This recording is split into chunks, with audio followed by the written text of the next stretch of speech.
chill out.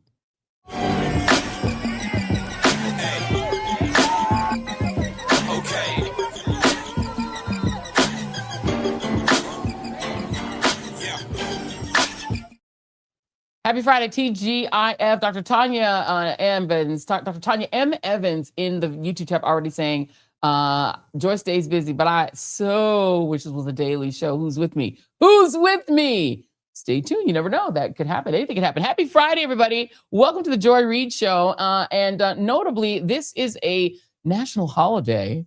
It is the birthday. I think we all know in our minds that there ought to be a time when we can celebrate. It's Jason's birthday. Are you asking for me? Are you saying? Oh God, you guys! Just how much we love you. Hey guys, thank you. All know in our way. I see some birthday greetings in the chat. I appreciate you guys. Yes, I'll take all the wishes and everything after the show. But we got a good show going, guys. So let's get it going. Let's get it going. Happy birthday! Happy birthday to Jason Reid, who keeps the trains running on time. He's back there, the engineer in the station. This show starts on time, family. Let's get it going. The train's out of the station, and once it's out of the station, it's gone. If you didn't get on the train, have you ever tried to run up to an Amtrak when you miss it by 2 minutes? You're like, you couldn't wait 2 minutes. They're like, nope. Gone. Hi, everybody. Welcome to the Joy Reid Show. Big up to everybody on YouTube. Already reading YouTube comments. And big ups to everybody that's also listening on Substack, on Twitch, on Facebook as well. Even though, again, don't be listening to no news on Facebook except for this show. You can get your Facebook news from us, but don't be going on Facebook getting news. That ain't news. That's Facebook. That's like your crazy uncle and them who are just telling you, yeah, girl. And then I heard it's not true. But you can listen to our news on Facebook if you're listening on Facebook. Big up to those who are listening on LinkedIn. We still haven't come up with a name for the LinkedIn people. I call them LinkedInies. I think it's cute. We appreciate everybody, no matter where you're listening. We just want you all to be a part of the family. We're cooking up some new ways that we can interact with you guys more. The interaction is key. Joy. Yes. Could we ask the people, whoever's giving me birthday wishes in the chat, where you guys give me birthday wishes from, please? Please, yeah, wherever you've been giving birthday wishes from, please let us know where you're at. Lemon Nation in the house as well. Please let us know where you're listening from. We're always curious to know where our folks are coming from all the different various places that you guys are enjoying the show. If you're listening on an audio podcast, hello, you can't see us, but we see you. It's tricky, right? You don't know how we're doing that. We see you. I want to remind you guys that tomorrow in Montgomery, Alabama, the big protest, All Roads Lead to the South, that is taking place tomorrow. The official protest is from 1 to 5 p.m. And they are coming after or they're pushing back on the destruction of the Voting Rights Act.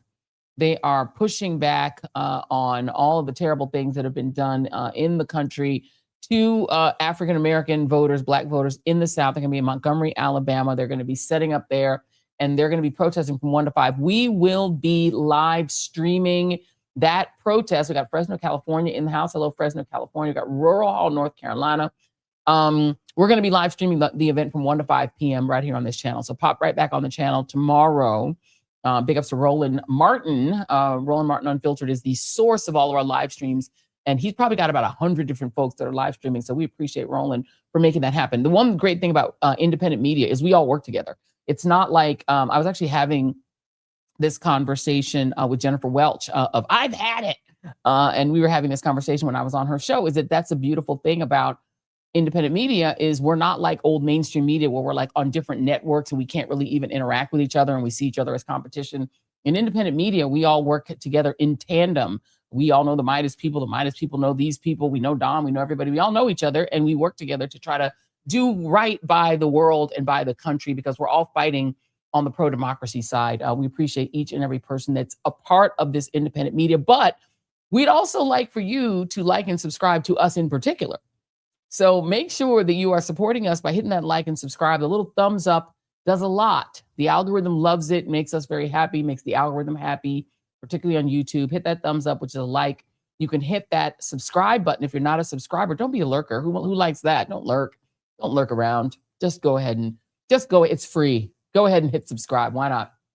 If you want to go big, you can also become a member. That way you can participate in the members only chats that are going to happen. This one's going to happen next Friday. Once a month, we do a members only chat on YouTube and Substack. Also, I was just perusing the Substack premium chat, the premium members over there, it was quite spicy and feisty. I love a little Substack chat. They've got their own little community that they're creating there. We're creating these communities, and soon we're going to try to bring all these communities together. And we got some secret new stuff that's coming up. So stay tuned for that, because we want to make sure that everybody can get together. I want to let you guys know tomorrow, Sunday, I'm going to be at an event with this beautiful lady, Tiffany Cross, and we're going to be celebrating her book, Love Me, in the DMV, in the DC area. Really excited about that. If you guys have not picked up the book, go in the store and pick it up. We are trying to get that book to be a bestseller. It's such a beautiful book, beautifully written. You can get that in the shop. We got another great author coming on tonight. But let's just jump into the news cycle right now, because the news cycle is quite strange. And I don't think that any single clip better sums up Donald Trump and MAGA and Trumpism better than this one from just before Orange Diaper Man got on a plane without Melania, by the way, to fly off to China to be humiliated serially by Xi Jinping. Here's the clip. When you're negotiating with Iran, Mr. President, to what extent are Americans' financial situations motivating you to make a deal? Not even a little bit. The only thing that matters when I'm talking about Iran, they can't have a nuclear weapon. I don't think about Americans' financial situation. I don't think about anybody. I think about one thing. We cannot let Iran have a nuclear weapon. That's all. I don't think about the American people's financial situation. I don't think about it at all. He doesn't think about y'all at all. Just so you know, he doesn't think about Americans' finances at all. And if you think that his party is any better, I want you guys to take a look at Congressman Jim Jordan. Sometimes they spell it G-Y-M, Jordan, for certain reasons. Watch him brush off the high gas prices that are crushing Americans left and right, because the diaper man launched a war to reopen the Strait of Hormuz that he himself closed by launching a war on Iran. Here's Jim Jordan. His promise in 2024 that if he was reelected, gas would be under $2 a gallon because of his policies. Well, gas prices were coming down until we had to deal with this situation. But, you know, that's life. That's dealing with world and the world we live in. I think the country gets the fundamental fact, and I know I understand this, President Trump makes decisions that are in the best interest of our nation. 250 years, greatest country in history. He makes decisions that are going to help our country and the long-term security and safety of the people he has and I think you want a commander-in-chief like that. You want a commander-in-chief who's willing to do tough things that he knows are good for us, all of your viewers, everyone in this country, and frankly, everyone around the world. It is good if Iran doesn't get a nuclear weapon. But if someone's listening to you and they were paying $2.98 a gallon of gas before the war started, and now they're paying $4.53, I mean, saying that's life might not, make them feel better. Those are your words. Those are your words, not mine. I'm saying. No, you said that's life just now. This is the situation. Yeah. No. He said that. Those are your words, not mine. No, those are your words. You literally just said. You just said it. You said that's life. That's life. Oh, that's what people say. You said that. And then you're like, well, I didn't say that. You said that. No, you said that, Jim Jordan. You just said it. Do you not remember what you just said? I mean, I really, look, the menopause will catch my brain sometimes too, but you literally just said. Just by way of contrast, New York Mayor Zohran Mamdani actually did a thing. He closed the budget deficit without consigning New York's poorest residents to the workhouses. Are there no workhouses? Not anymore, not in New York. Here's the video that the New York Mayor's office released just this week. It's executive budget season, and I'm proud to announce that our city's budget is fully balanced.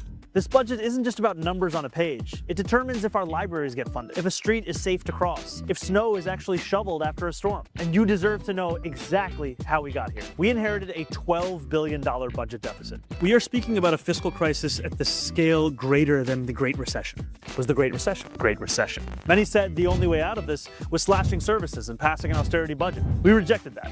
After months of painstaking work, that deficit is now zero. our city is now on firm financial ground. We achieved this in two major ways: increasing revenue and support from Albany, and cutting waste and finding savings here in New York City.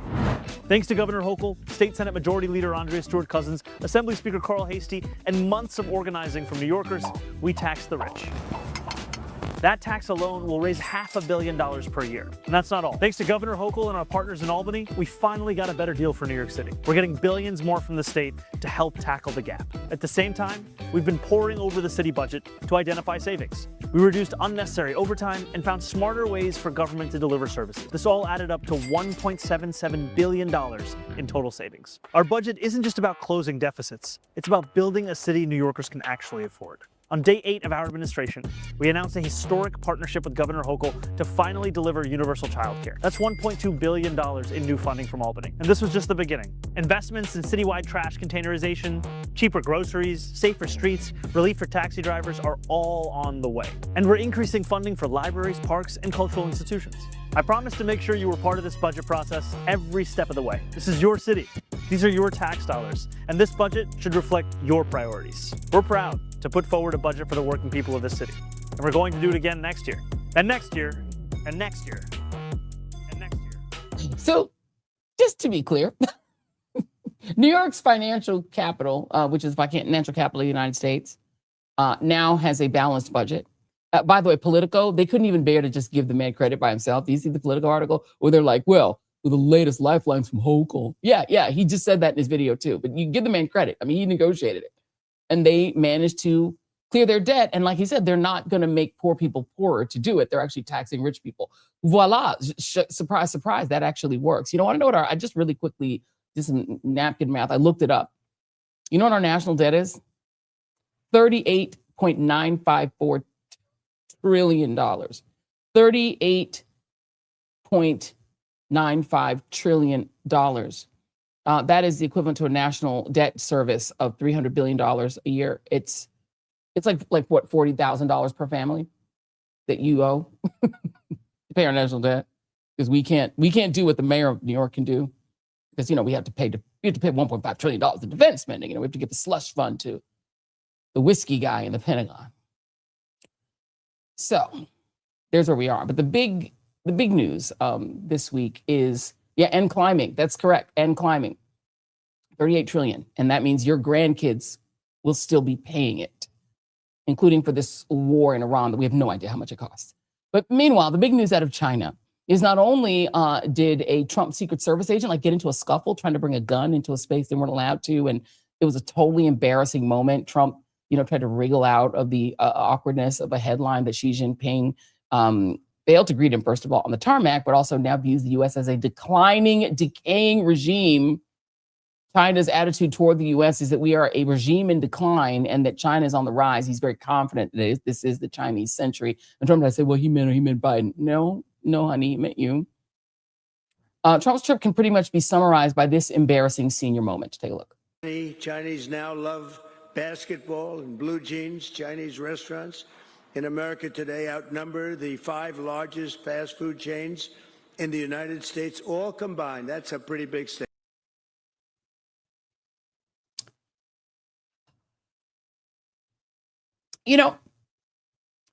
I feel like this clip from the classic comedy Billy Madison really probably best sums up my own thoughts. What you just said is one of the most insanely idiotic things I have ever heard. At no point in your rambling, incoherent response were you even close to anything that could be considered a rational thought. Everyone in this room is now dumber for having listened to it. I award you no points, and may God have mercy on your soul. May God have mercy on your soul. I think that every time Trump talks. May God have mercy on your soul. We're all dumber. I'm sorry. I made you all dumber. Your IQ is shaved off a few points listening to that. Trump, you stupid.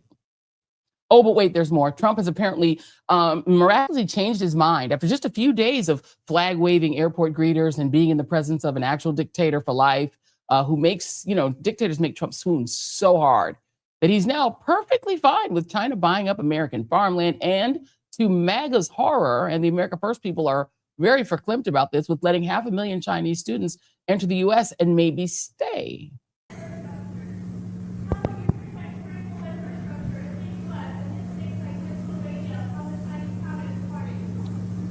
Well, we're going to protect it by saying you can't come. You can't do it. We don't want you buying our land. We don't want you taking the land and basically taking it off the market. And we don't want you doing it. And they're buying at levels that nobody's ever seen before. We don't want you buying. It's very easy to do. That's a very easy thing to do. But it's causing a lot of disruption, and that's what they want to do. So we can do that very easily. Question? Beijing. The issue of Chinese students in our universities, more importantly in my mind, is that Chinese nationals have been buying up thousands and thousands of acres of farmland, ranch land, and land near military installations. Now, I would assume I'm in Beijing, if I wanted to buy property near one of their military installations, I don't think President Xi... No, they wouldn't let you. I don't... Look, it's not that I love it. You want to see farm prices drop? You want to see farmers lose a lot of money? Just take that out of the market. But they've had a lot of land for a long time. Obama did nothing about it. They bought a lot of it during the Obama administration. He did nothing about it. As far as the students, it's 500,000 students they come, good students.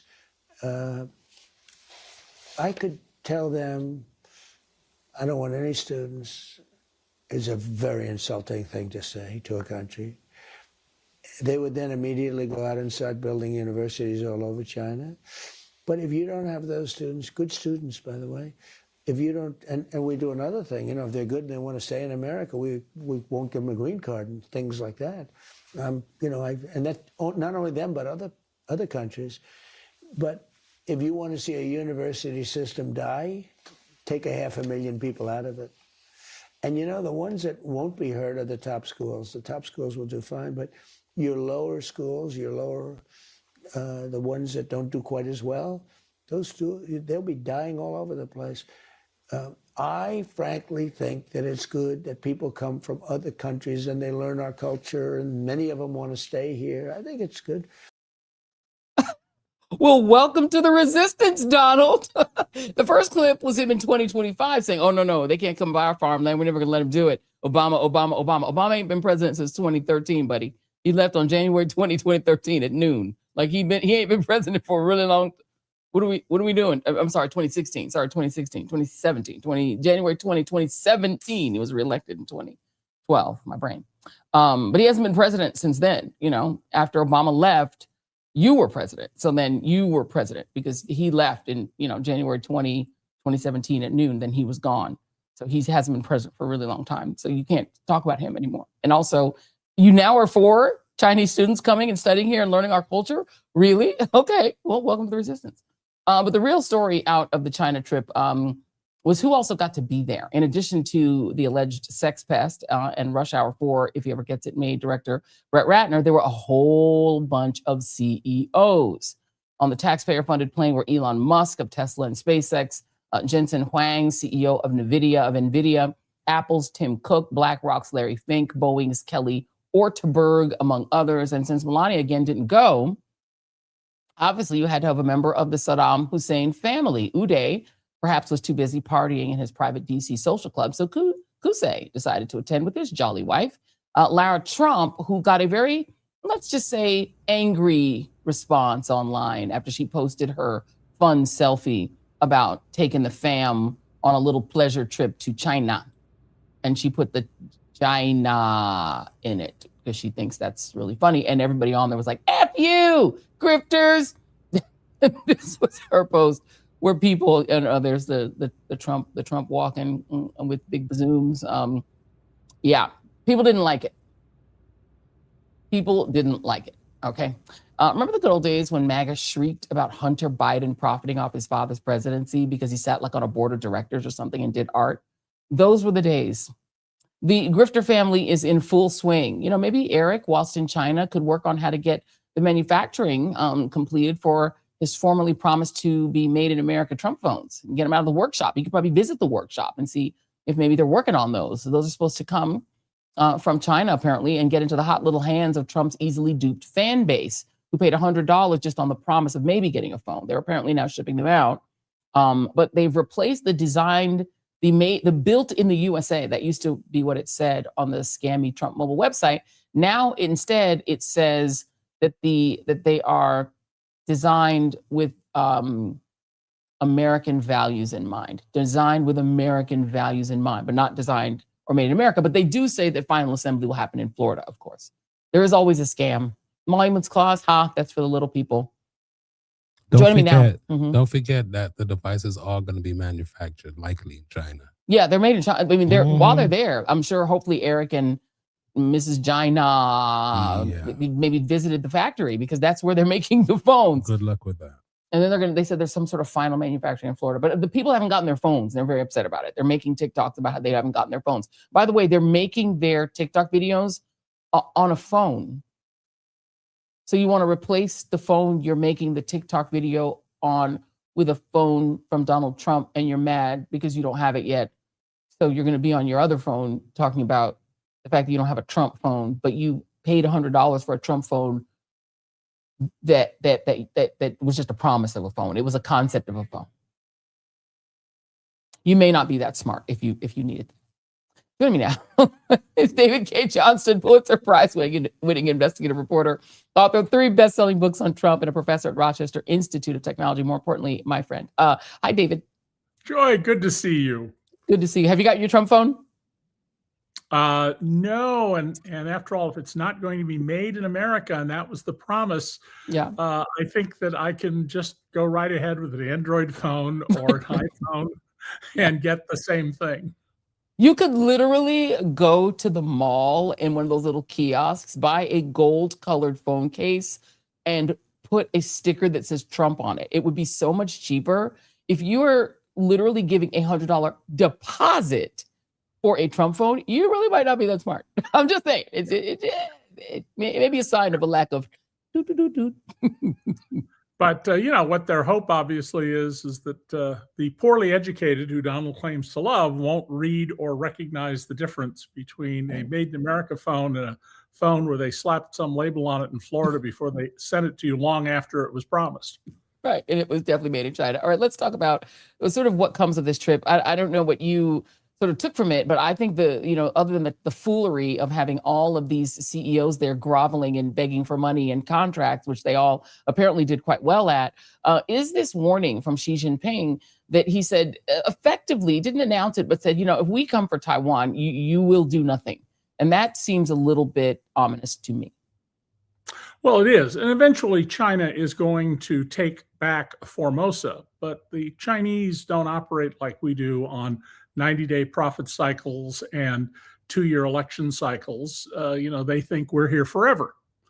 And Xi Jinping will move as chairman of the party to take back Taiwan when he thinks he can do it with the least possible damage and when it's in his interest. But the message here, I think, is very important. And Joy, historians will look back on the year 2026 and they will say, the American century ended at 81 years. This meeting in particular. And this meeting began with a brilliantly conceived insult of Donald Trump, who the whole point of it was he didn't even get it. Yeah. So Xi Jinping, a very highly educated man, surrounded by highly educated, strategic thinking people, he starts off the meeting saying that we want to avoid a Thucydides trap.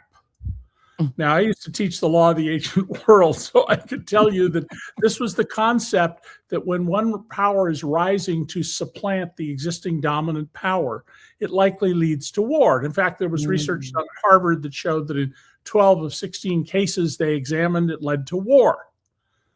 If you'd said to Trump, so what about the Thucydides trap? He would say, oh, yes, the curtains, they're such beautiful curtains in that color, because he doesn't have a clue. And this entire meeting, and I do a lot of overseas television and newscasts. I've been on a bunch of them in the last 2 days, and everybody else in the world seems to get the insult except American mainstream television networks. They don't seem to recognize what happened here, which was the carefully planned and carried out humiliation of Trump right from the start, when they had him walk in front of a bunch of bouncing up and down little girls. And the Chinese really thought this through to humiliate Donald Trump and show what a buffoon he is. And if you live in India or the UK, you got it. The news coverage told you what was going on. Not us. The journalists missed it. And I mean, there were a couple of outlets that did note that Xi Jinping did not greet himself on the tarmac, which, when Trump went to France, Macron greeted him. When he brings Putin or brings Netanyahu here, it's a, leader to leader meetup. But in this case, Xi Jinping sent his vice president. That's better than he did before. I mean, when Trump came in 2017, he sent a much lower level official, but that in itself was an insult, right? Right. And by the way, let's not forget that Ping is not the head of the government. He's the head of the Communist Party, to which the government reports, as opposed to how we do it in this country, where a party gets to run the government for a while. But from the very moment the Air Force One door opened, this was all set up to humiliate Donald Trump. Now, Trump got on the plane and said, and so did Boeing, oh, we have orders for 200 jets from China. So some reporters at my former newspaper, the New York Times, go knock on the door of the Chinese government and say, well, tell us about the airplane orders. And they go, we believe in stable trading relationships. There were no deals. There weren't any deals. Trump claims they're going to buy beef and soybeans. I'll believe it when I see it.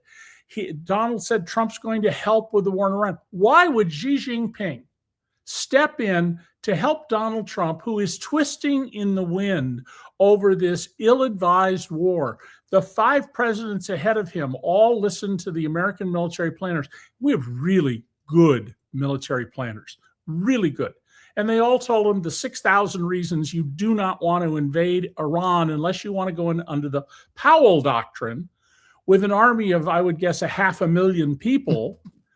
And of course, Donald doesn't strategically think like that. B, he's annoyed all of our friends, so none of them are going to come to help us, even if they tried to plan this out in advance. And C, frankly, the Powell Doctrine, that's from a black man, must be no good. Because that's everything that anyone did. If you're black in America, we can't have you as a Congressional Medal of Honor winner in a museum, a picture of you. Barack Obama did it. It's bad. And Americans really need to appreciate the unbelievable depth and racial hatred of this man. Yeah, and it's costing us and the world dearly. What do you make of Donald Trump's 180 reversal on whether or not China and Chinese-controlled entities can buy up farmland and whether or not Chinese students can study here? Now, I used to say this all the time, like, yeah, you guys go ahead and ban those Chinese students from universities, where it's going to hurt the universities more than it hurts China because they pay full fare.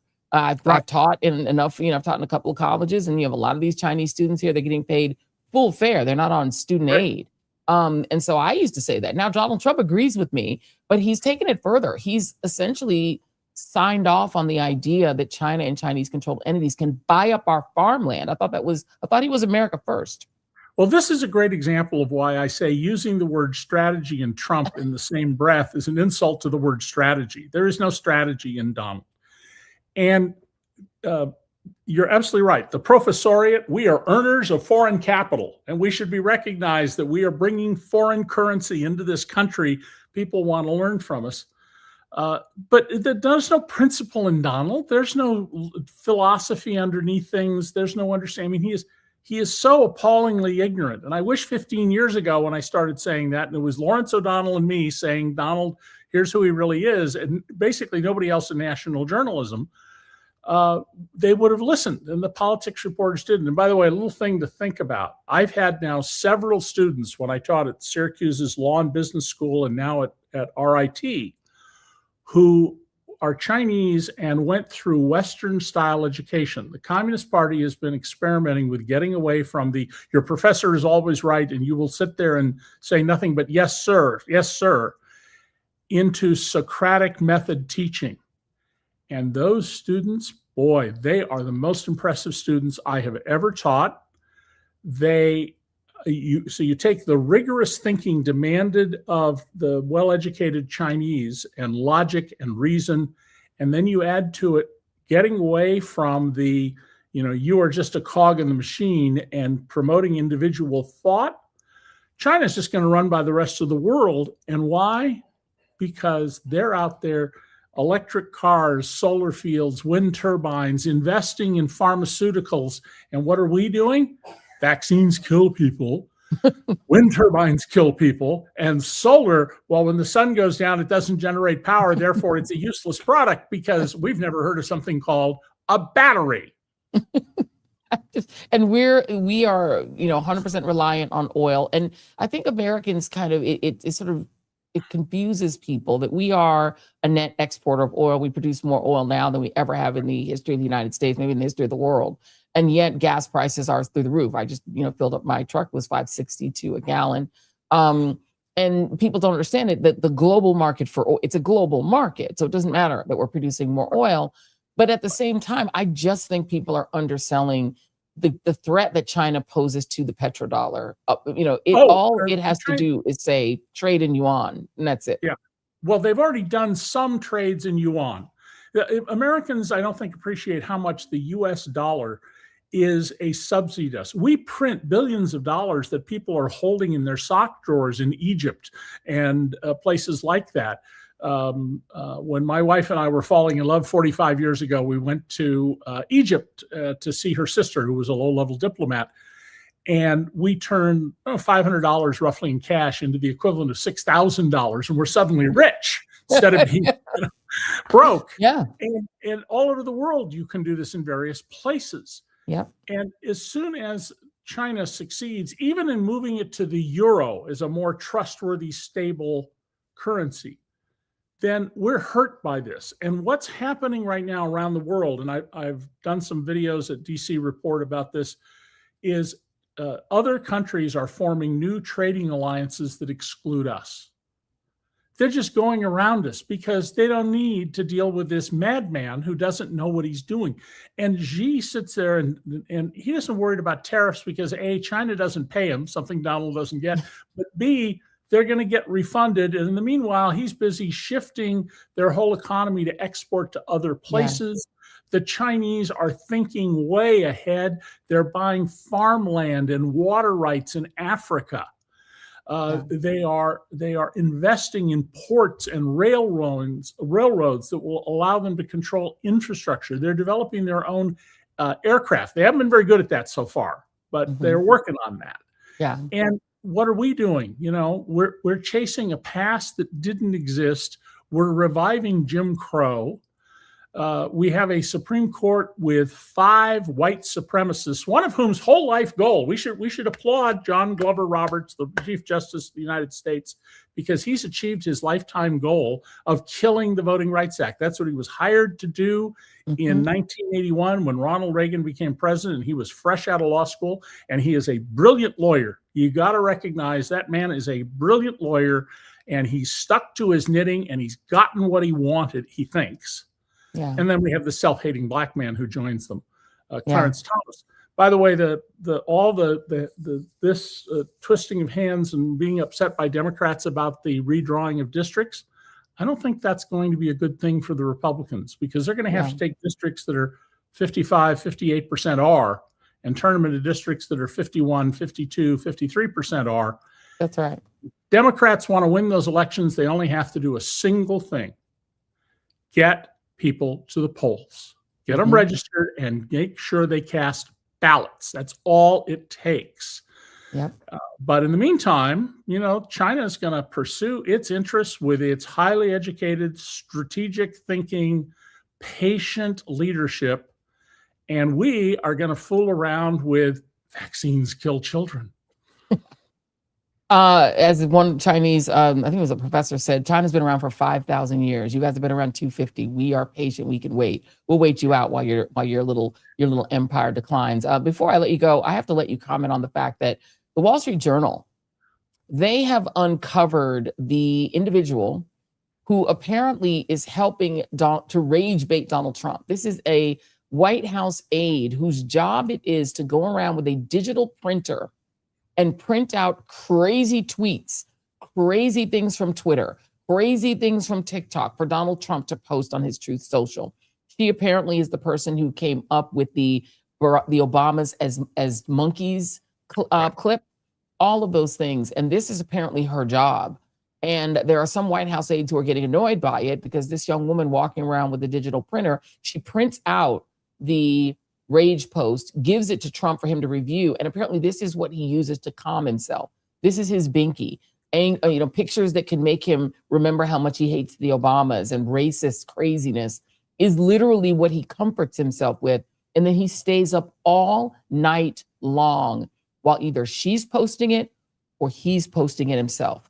This sounds like an unwell person, David. This sounds like a person who should be institutionalized, right? I mean, this is insane. And this woman, how? Explain what is going on.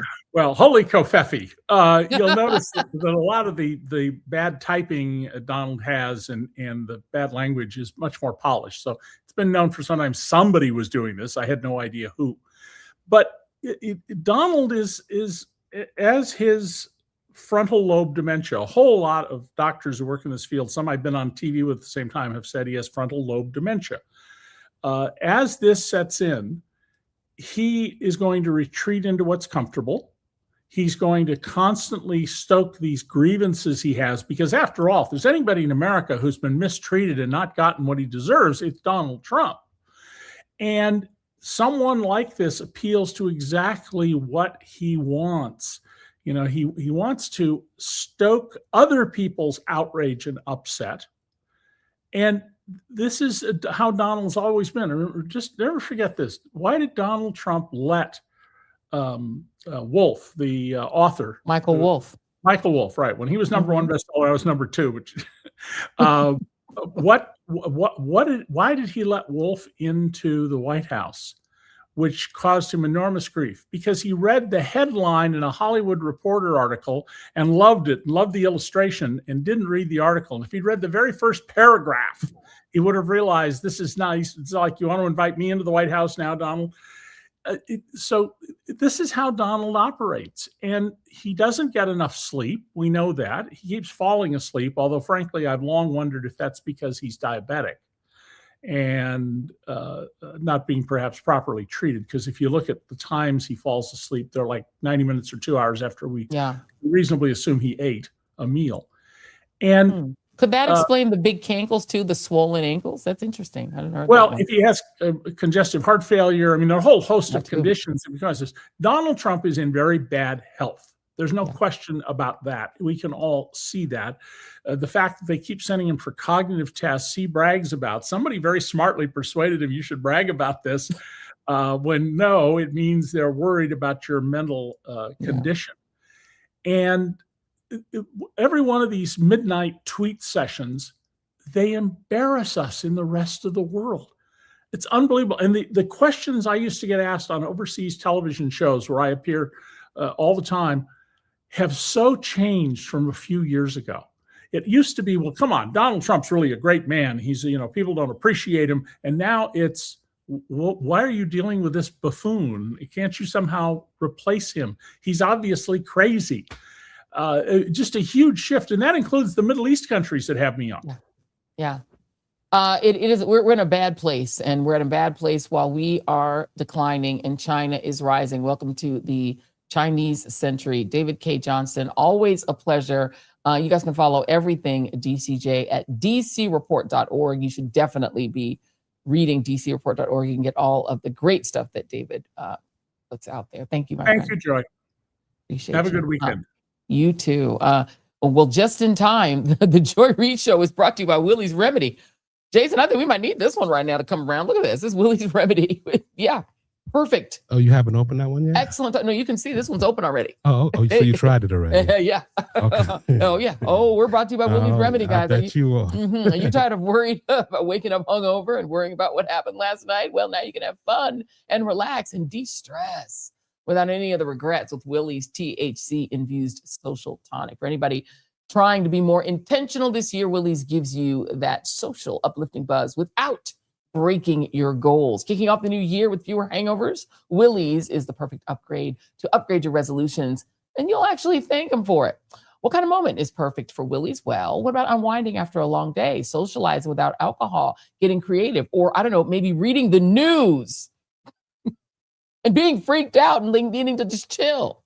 How does Woolies make you feel? And how is that different from other cannabis products of alcohol, like alcohol, I should say? Well, for example, it actually works with this uplifting euphoric buzz, but it doesn't give you the negative side effects. A lot of non-alcohol alternatives promise a great feeling, but they do not deliver on the buzz.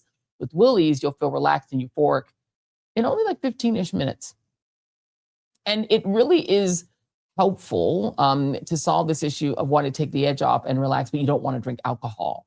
You can replace it on weekdays, like on weekend wind downs, et cetera, et cetera, et cetera. What is Woolies? It's a premium THC-infused social tonic. That is what it is. It's low calorie, low sugar, alcohol alternative that actually works. So not a lot of sugar.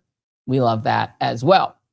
It's got a blend of THC, CBD, and CBG, plus something called L-theanine, which is what delivers that calm and clarity and euphoria and relaxation. You can order it, but order it quick, because Woolies sold out 3 times in the first 6 months it was delivered with it was created, with over 50,000 plus happy customers. And they have to keep restocking. Well, they just restocked. They will ship directly to your doorstep in 40 plus states. You can order now at drinkwoolies.com for all the girls I've loved before it's that Willie. And use code JOY, who traveled in and out my door. Glad they came along, dedicate this song. That Willie Nelson.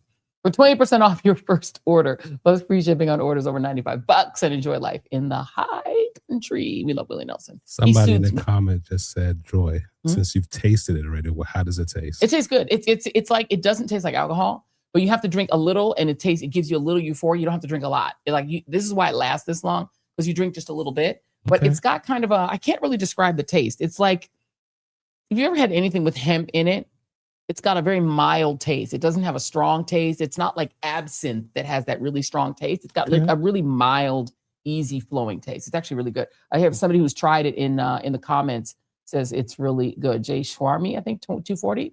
It's okay, Willie. Well, I'll take a shot of it tonight, see what it does. Yeah, absolutely. For your birthday. Toast for your birthday. Correct. All right. Now, it is arguable, I got to say, that Mitch McConnell is one of the most powerful and impactful Senate majority leaders ever in history, having literally stolen a Supreme Court seat for Donald J. Trump the first time around, and also helping him to stack the federal courts with young right-wing radicals who will serve basically until we're all in the grave. It's also arguable, honestly, that Mitch cognitively is already in the grave himself. Let's take a look at this clip. Thank you all for being here. Baldwin, Shaheen, and Kennedy. Baldwin, Shaheen, and Kennedy still have questions. Wrap up after. Hold here. Yeah.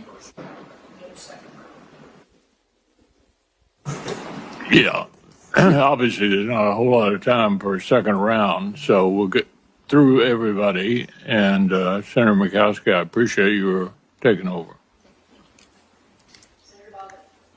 Thank you. Secretary Hegseth, Chairman. Elder abuse. At this point, it's elder abuse. At this point, hey, what you say there? Hey, what you say? What you say there? Hey. This is elder abuse. What are we doing here? Come on, guys. What are we doing? Donald Trump, of course, reacted to that and freaked out because he probably saw himself in that clip a little bit, because he's really not that far behind, and demanded that the aide who you saw leaning over Mitch be fired for making him look bad. Like, that's not what made him look bad. The fact that he's 187 and still in the Senate is what makes him look bad. And what people really should be upset about, what Trump should really be worried about, is the fact that despite the absolute and incredible power that Mitch McConnell has wielded, this man has been a senator since 1985. 85, when I was in high school, I was in like a 10th grade in 1985. This guy has presided over a state that is one of the poorest states in the union. Note that all but one of the 10 poor states in the union are run by Republicans. This man had all that power, and his state is poor. It is one of the poorest states in the union, and all the other top 10 poorest states are red states as well. Well, there is one man who is, there's one person of the two that are fighting to replace Mitch McConnell, and the Democratic primary is actually coming this Tuesday. Take a look at his latest ad. Okay, so Charles, why are you running again? You. I'm fighting for you. I'm fighting for all of you. I'm running because these billionaires and their puppet politicians have stomped on us for long enough. The family, because of all the work we've done together over the years, we're ready to win this fight. For Medicare for all. For groceries we can afford. For our children, our teachers, stronger unions. Now they call us radical. And I've been all across Kentucky.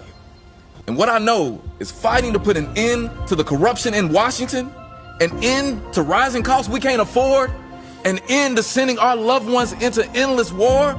That ain't radical. Right. My granddad taught me that you fight for family. We are family.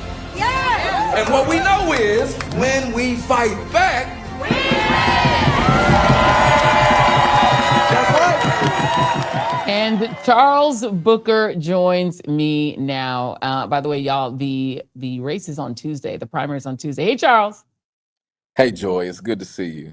Great to see you too. Well, first of all, I think just on the matter of age, I feel like the time has come to replace old Mitch. But if you had to critique what he's done with those decades since 1985, I don't even know if you were born in 1985. Were you even alive in 1985? Did you exist in 1985? When this man was elected, I was 2 weeks old. Okay. So, End scene. Okay. What do you think that he's delivered for Kentucky with all that power, if anything? you know, this is the thing that maddens so many people across Kentucky. We have all been frustrated with him, Democrats, Republicans, and independents, because he has a legacy of screwing us over. He's built power. He has built a Republican Party in this Commonwealth, but it was all to enrich himself, to hoard power for himself. Because of him, we even have Donald Trump, and we are all sick and tired of it. We have a packed Supreme Court because of him, the gutting of the Voting Rights Act, because this man. So much of the damage that we're seeing now, the cuts to healthcare, the cuts to essential services that we need, is because he sold us out for tax breaks for people like Elon Musk. So what a poetic way to send him packing, but to replace him with a fighter for working people. And that's what this campaign represents. And I'm so fired up to win, not only on Tuesday, but to win in November as well. We're going to flip this Tennessee. You know, I assume that a lot of people who voted for Trump in your state were probably voted on the basis of pro-life. You know, there are a lot of conservatives who that was their voting issue. Now that Roe v. Wade is gone, thanks really to Mitch McConnell, has life gotten better for Kentuckians? You know, not only have things gotten worse, people can tell. They can feel it, and they know it's not Joe Biden. They know it's not Barack Obama. They see that Donald Trump is crushing them, and they see how Mitch McConnell is the architect of it all. The fact of the matter is, and I've been across Kentucky for years, organizing as a state legislator, through my Org Hood to the Holler, and of course, running for U.S. Senate. I've sat down in rooms with folks who supported Trump genuinely because they believed him when he said he was going to bring the jobs back. He said he was going to drain the swamp and take on corruption. He was going to end endless war. There are a lot of service members in Kentucky.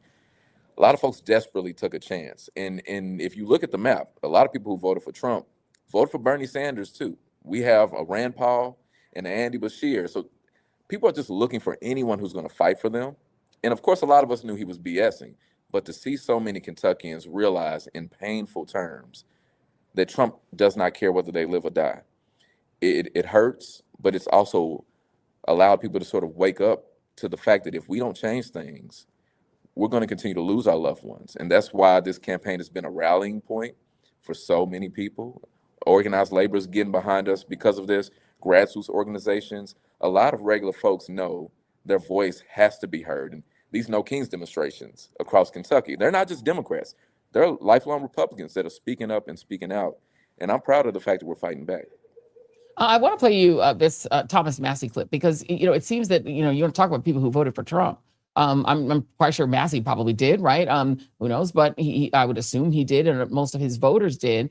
And yet here he is really leading, one of the people leading the charge to release the Epstein files and going against some of these big corporate interests. He almost sounds like you sometimes. You know, some of his positions are really far right. But when it comes to fighting these big corporations and billionaires, he almost sounds like he's with you. But I want you to listen to what he's saying is happening in his primary right now. This is B4, Jason. Heard that the Secretary of War, Pete Hegseth, is coming to intervene in my campaign. Look, dogs don't bark at parked cars. And the fact that you got cabinet secretaries that may be coming to my district to campaign against me during a war. The Secretary of War during a war shows how serious this is to the global elites that I lose. And that's why it's so serious that I do win. If there's going to be any hope in Washington, D.C., if there's going to be any voice, anybody that ever challenges the narrative, whether it's on war or whether it's on immunity for companies, whether they're data centers or whether they're pesticide manufacturers. Look, there's all kinds of cronies that, not just the foreign influence cronies, but corporate cronies on the meat packing industry. And you'll see occasional fake fights where Republicans may engage in a fake fight, and then I show it's all fake. And that's why they hate me for breathing air in the swamp. It is wild to me that you could, if you just turn the picture off, I would say, okay, yeah, that's definitely Charles Booker saying those things. Well, first of all, tell me how the Iran war is impacting the people you're talking to. Is this a motivating factor? And could you see people who are going to stick with Thomas Massie and vote for him voting for you?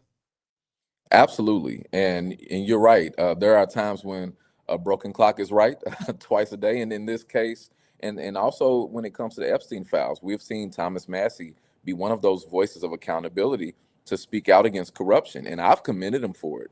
And a lot of folks across Kentucky who understand that we need leadership that will speak up and speak out, they're supporting me and supporting folks like Thomas Massie, because this moment is bigger than politics. It's bigger than partisan division.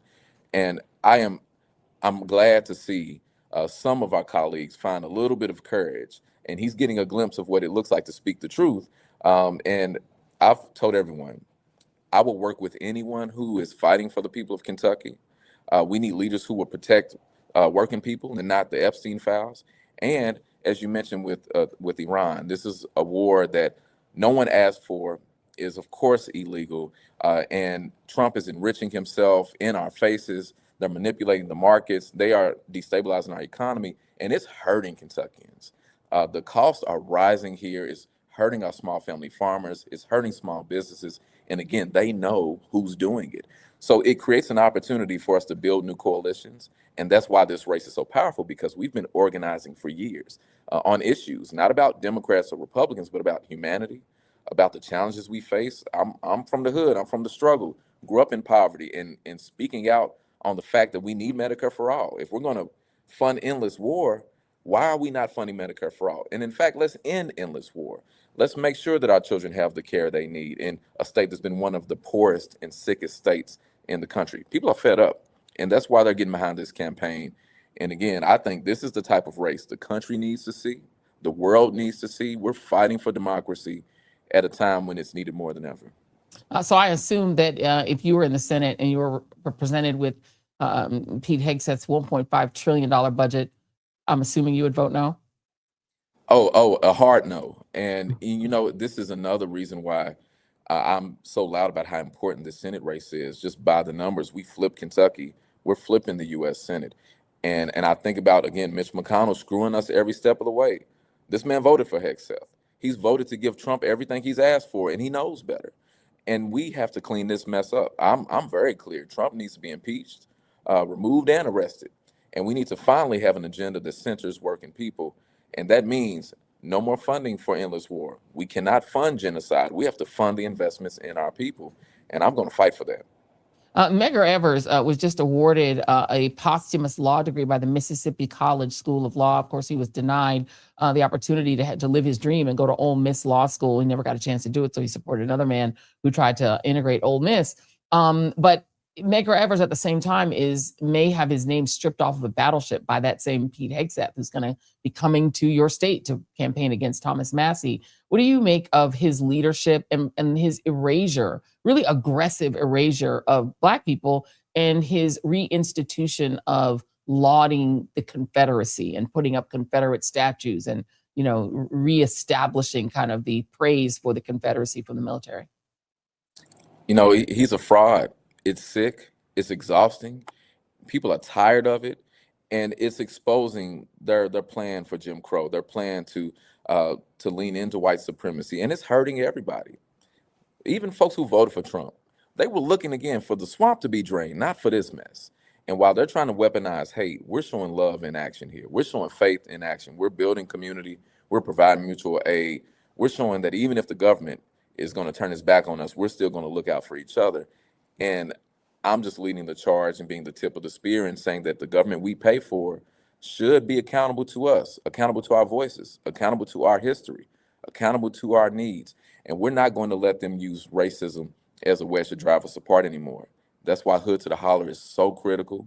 We're locked arms, urban and rural, white, black, and brown, Democrat, Republican, and independent. And we are going to take this seat back and bring accountability to Washington. The chat is asking, are you taking any money from AIPAC or any AIPAC affiliated groups? Never would, never will. We're funded by the people. We are accountable to the people. My average contribution is still around $26, $27. So we need all the help we can get because we are not for sale. So please go to charlesbooker.org and support us here. We need to show that we can beat big money. I'm being outspent in this primary, although we're going to win it. We'll be outspent in the general. We're going to win that too. But it is because of support from folks that watch your incredible show and all of our allies around the country. Just a couple more questions just to get through some of the things that you'd be dealing with if you make it to the United States Senate. This question of whether or not the Department of Homeland Security should be funded if ICE gets money too. There are ICE prisons in Kentucky. Apparently one in Boone is one of the main ICE prisons in Kentucky. Do you believe ICE, or Boone County, I should say, Boone County Detention Center, should ICE be funded as it is constructed now? Absolutely not. And I know a lot of the news may characterize Kentucky. And of course, you know, we're called a red state. We have been an ignored state, a marginalized state, a disenfranchised state. But this is a unifier here. Folks across Kentucky see what's happening with ICE and that they are not enforcing immigration laws. They are inflicting terror. They are using the notion of keeping our borders safe to tear families apart and to trample on the Constitution. ICE needs to be abolished. It needs to go. And we can have an immigration system rooted in humanity and not brutality. And for a lot of folks who are trying to work on their farms, trying to keep their farms alive, a lot of factory workers, these are family. These are our loved ones. These are innocent people. The criminals are in the White House, not folks that are in communities just trying to live a good life. ICE has to go. Would you support a bill banning United States senators and members of Congress from trading in the stock market because obviously senators and members of Congress get all this inside information that some of them appear to be using to get really rich? Well, we've seen that in Mitch McConnell. So as the person who will be following behind him to clean up this mess, one of the most important things we have to do is not only get big money out of politics, but we have to make sure that our legislators are working for the people, which means they should not be enriching themselves while there. So yes, we have to ban members of Congress being able to buy and trade stock using the information that they should be using to protect the American people to enrich themselves. And it's only gotten worse in the era of Trump. They're doing it in our faces. They're robbing us in our faces. And what I tell folks is this: I don't care whether you're Democrat, Republican, or independent, we are all getting screwed. They're robbing all of us. And if we don't stand together as family to stop this, we're going to continue to see our loved ones hurt. We're going to continue to see people sleeping on the streets while Elon Musk is trying to become a trillionaire. We're all tired of it. And we need leadership that cares about us and is not for sale. And I commit to being that leader. So the last time that you ran, I remember having you on my show at the artist formerly known as MSNBC. You were running against a really one opponent, Amy McGrath. She's running again, but this time it's a little bit more of a crowded field. Dale Romans, a Louisville thoroughbred trainer. Amy McGrath, who ran again, she's running a second time. Pamela Stevenson, who's a state representative, and yourself are all in this race. How do you stand out from them, and why should Kentucky voters pick you and not any of those three? You know, this is a bit of a rematch. And again, I've told folks, this feels like Rocky III for me. So I'm honored to be on this journey, and it is a bit of a rematch. But you named something powerful. It's different this time. This time, people understand what's at stake. A few years ago, when I was running and working across Kentucky, folks said, well, you're a little too radical. You're talking about everyone having health care, true living wages. Dr. King talked about a guaranteed annual income. You're talking about universal basic income. I'll tell you this, now people are demanding the policies I've been leaning on for years. And so I've earned trust. I've built coalitions. I've built the type of infrastructure that you expect party structures to create. but it's because so many people are sick and tired. And so what has set me apart and allowed me to lead this primary by nearly 20 points over the same Amy McGrath and the rest of the field is because we have shown a vision to meet the needs that Kentuckians face. Yes, we're calling out Trump and his bigotry, Mitch McConnell and these big money robber barons, as my brother Congressman Jamal Bowman has been saying. We're calling him out, but we're also shining a light on our needs, our priorities. And that's what's inspiring so many people to get out and to mobilize. And that is why I'm so excited to be a part of this. I'm just a part of the journey with my family here. Yeah, I'm hearing through the grapevine that some people might have a little bit of buyer's remorse, having tried the sort of moderate option before in Amy McGrath and thinking maybe try something new. And it is a very interesting state. This is a state, for those of you guys are unaware, is not a heavily black state. It's 7%.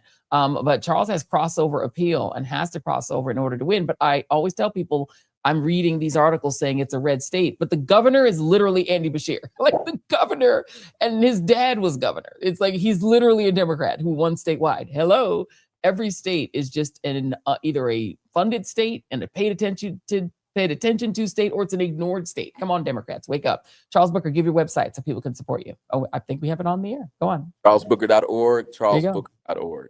There you go. CharlesBooker.org. Y'all go and support this brother because he's got the personality. And I think you need somebody that's got a little bit of, has to have a little personality, has to have a little spark to try to win this race. And thank God you're not 79,000 years old because poor Mitch McConnell needs to go sit down with his grandkids or something. Thank you, Charles. Appreciate you. Yes, ma'am. Thank you. Finally retiring because, oh, Lord, I get scared every time I see Mitch McConnell talk. I'm worried for him. I actually am thinking he's not going to make it. He's not going to make it. Please note, not only is it the election on Tuesday, so if you're in Kentucky, please vote. Make sure you do not miss out on the opportunity because, again, the primary is your power. This is when you get to pick. If you don't go and vote in the primary and then you're stuck with somebody you don't like in the general, then the argument is, well, it's this person or the Republican.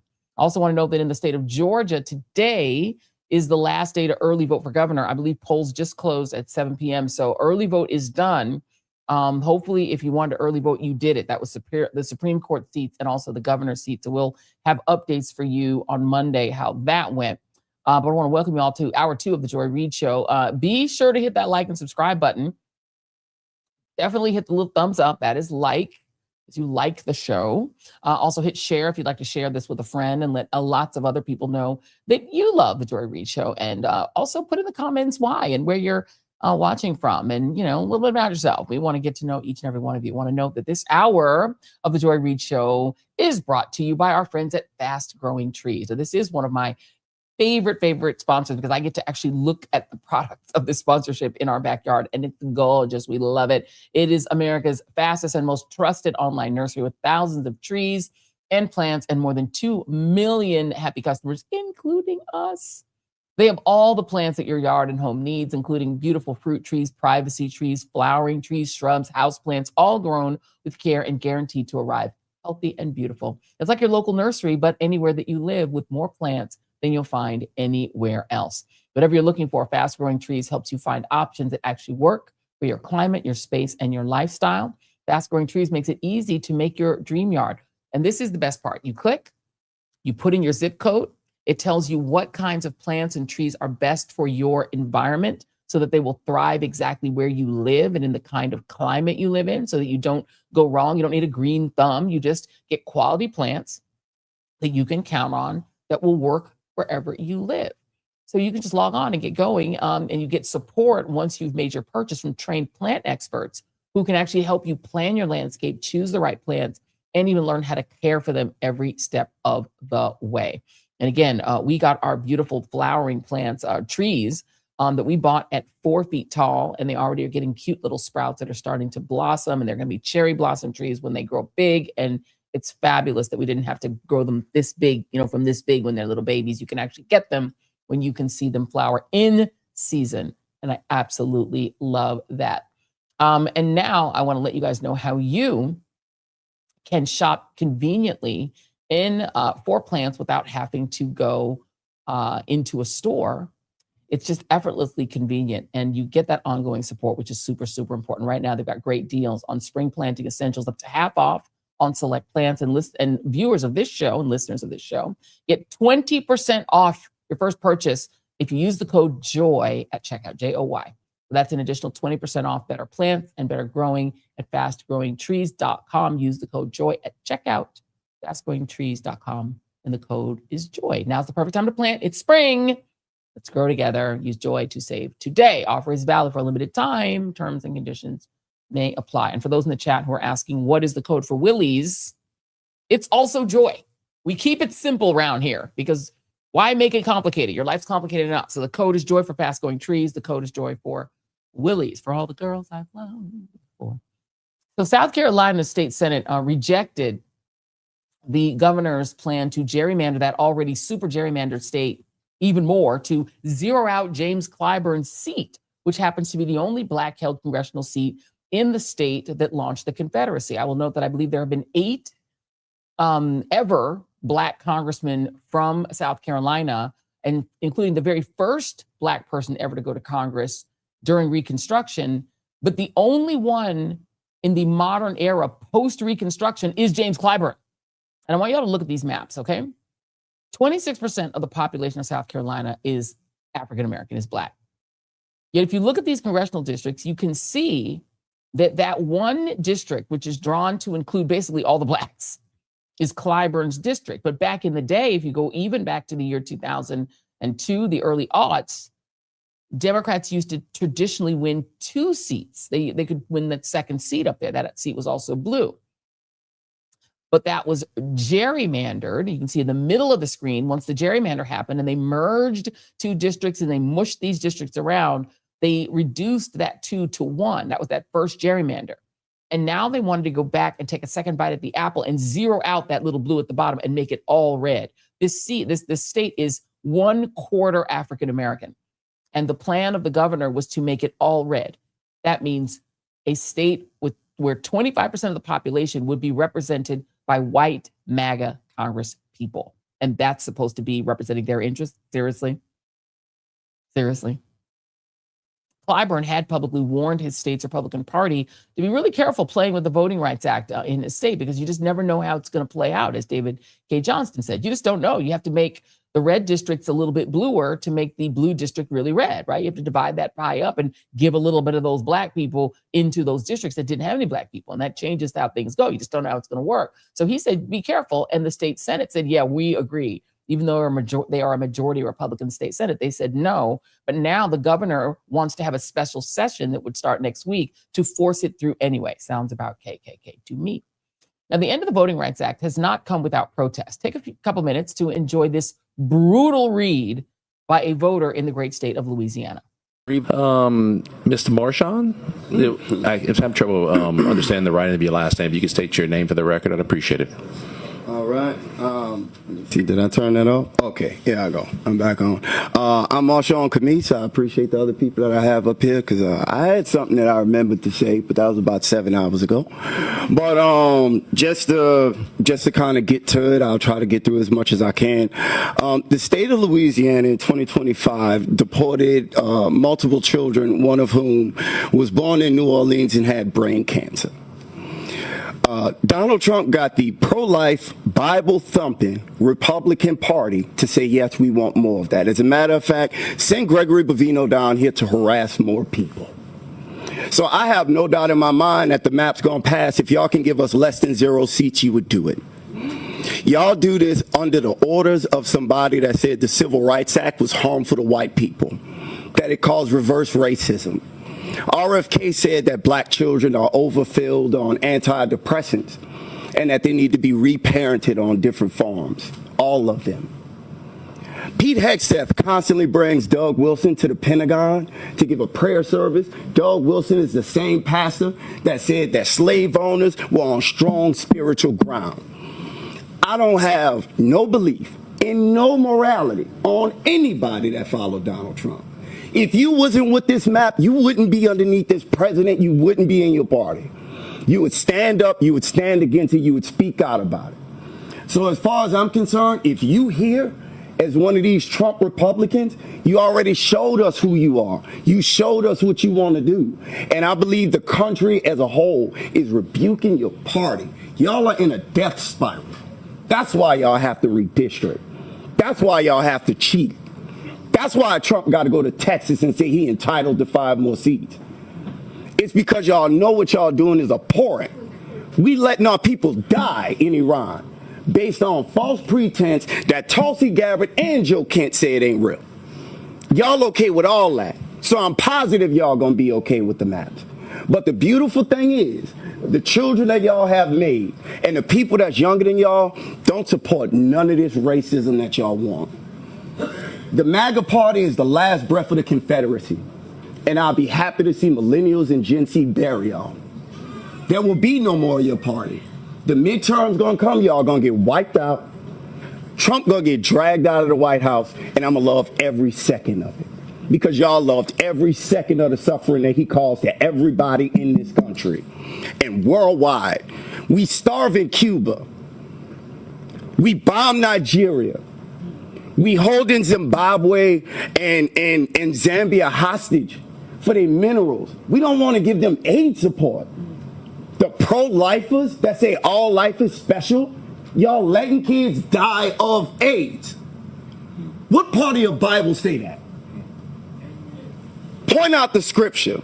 I think everybody would love to see it. And we would love to see y'all in the midterms. Thank you for your testimony, sir. The board is clear. Now that was a Reid. He gathered the hell out of those devils. Gathered them. And that, whoever that man is, somebody please tell me, find out who he is. We're going to send him some merch. That dude he said it. He said everything that needed to be said. Amazing. Please, somebody find out who that man is. Marshawn.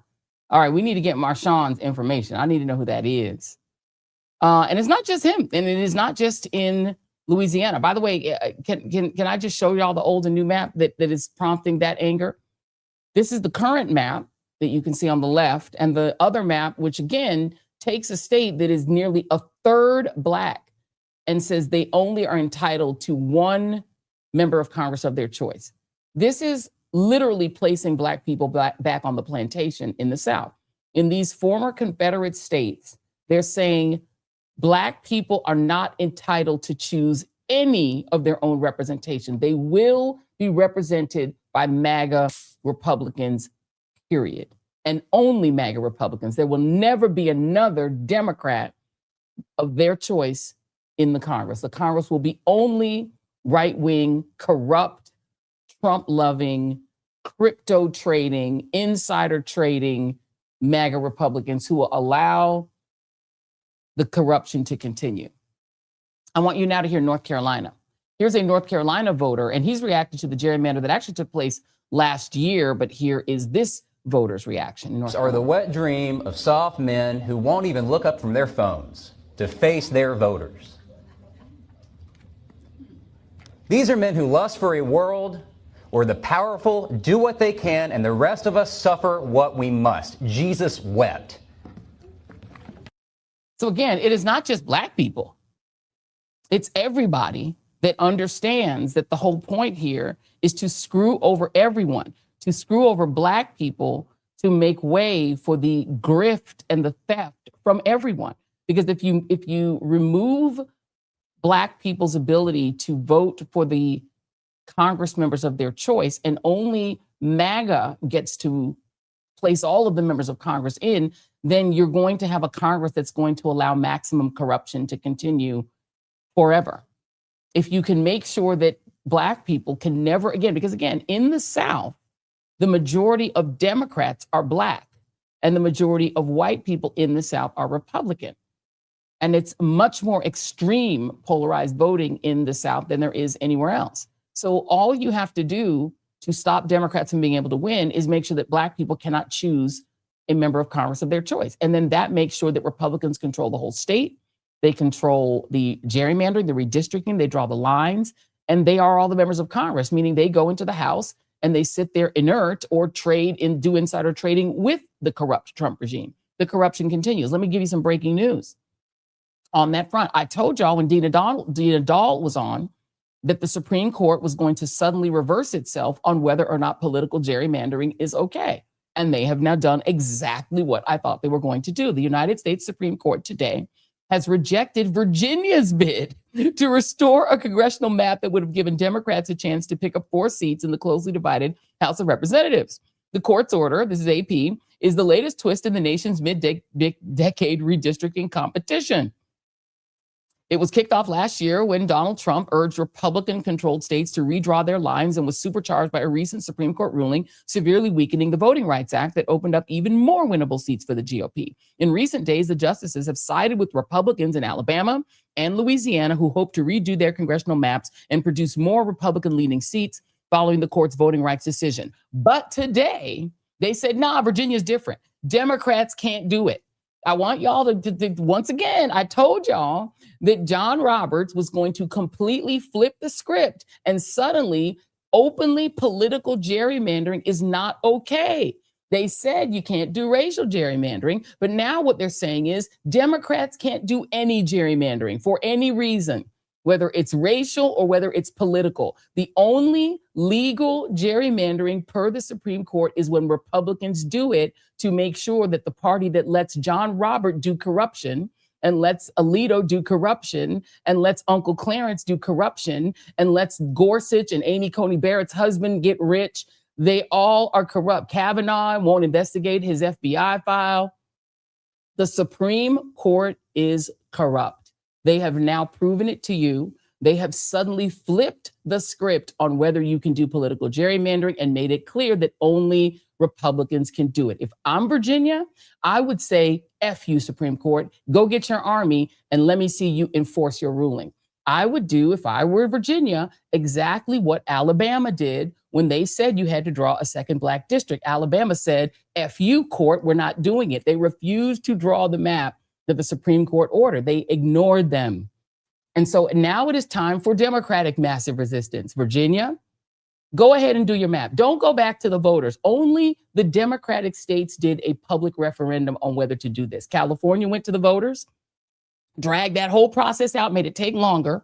Virginia went to the voters. And now apparently going to the voters doesn't help you because the state Supreme Court run by corrupt Republicans and the U.S. Supreme Court run by corrupt Republicans both say you can't do it if you're a Democrat. You can only do it if your goal is to put more Republicans in Congress. The only way you can gerrymander legally in America, per the Roberts Court, is if you are a Republican attempting to make a Republican majority in Congress become permanent.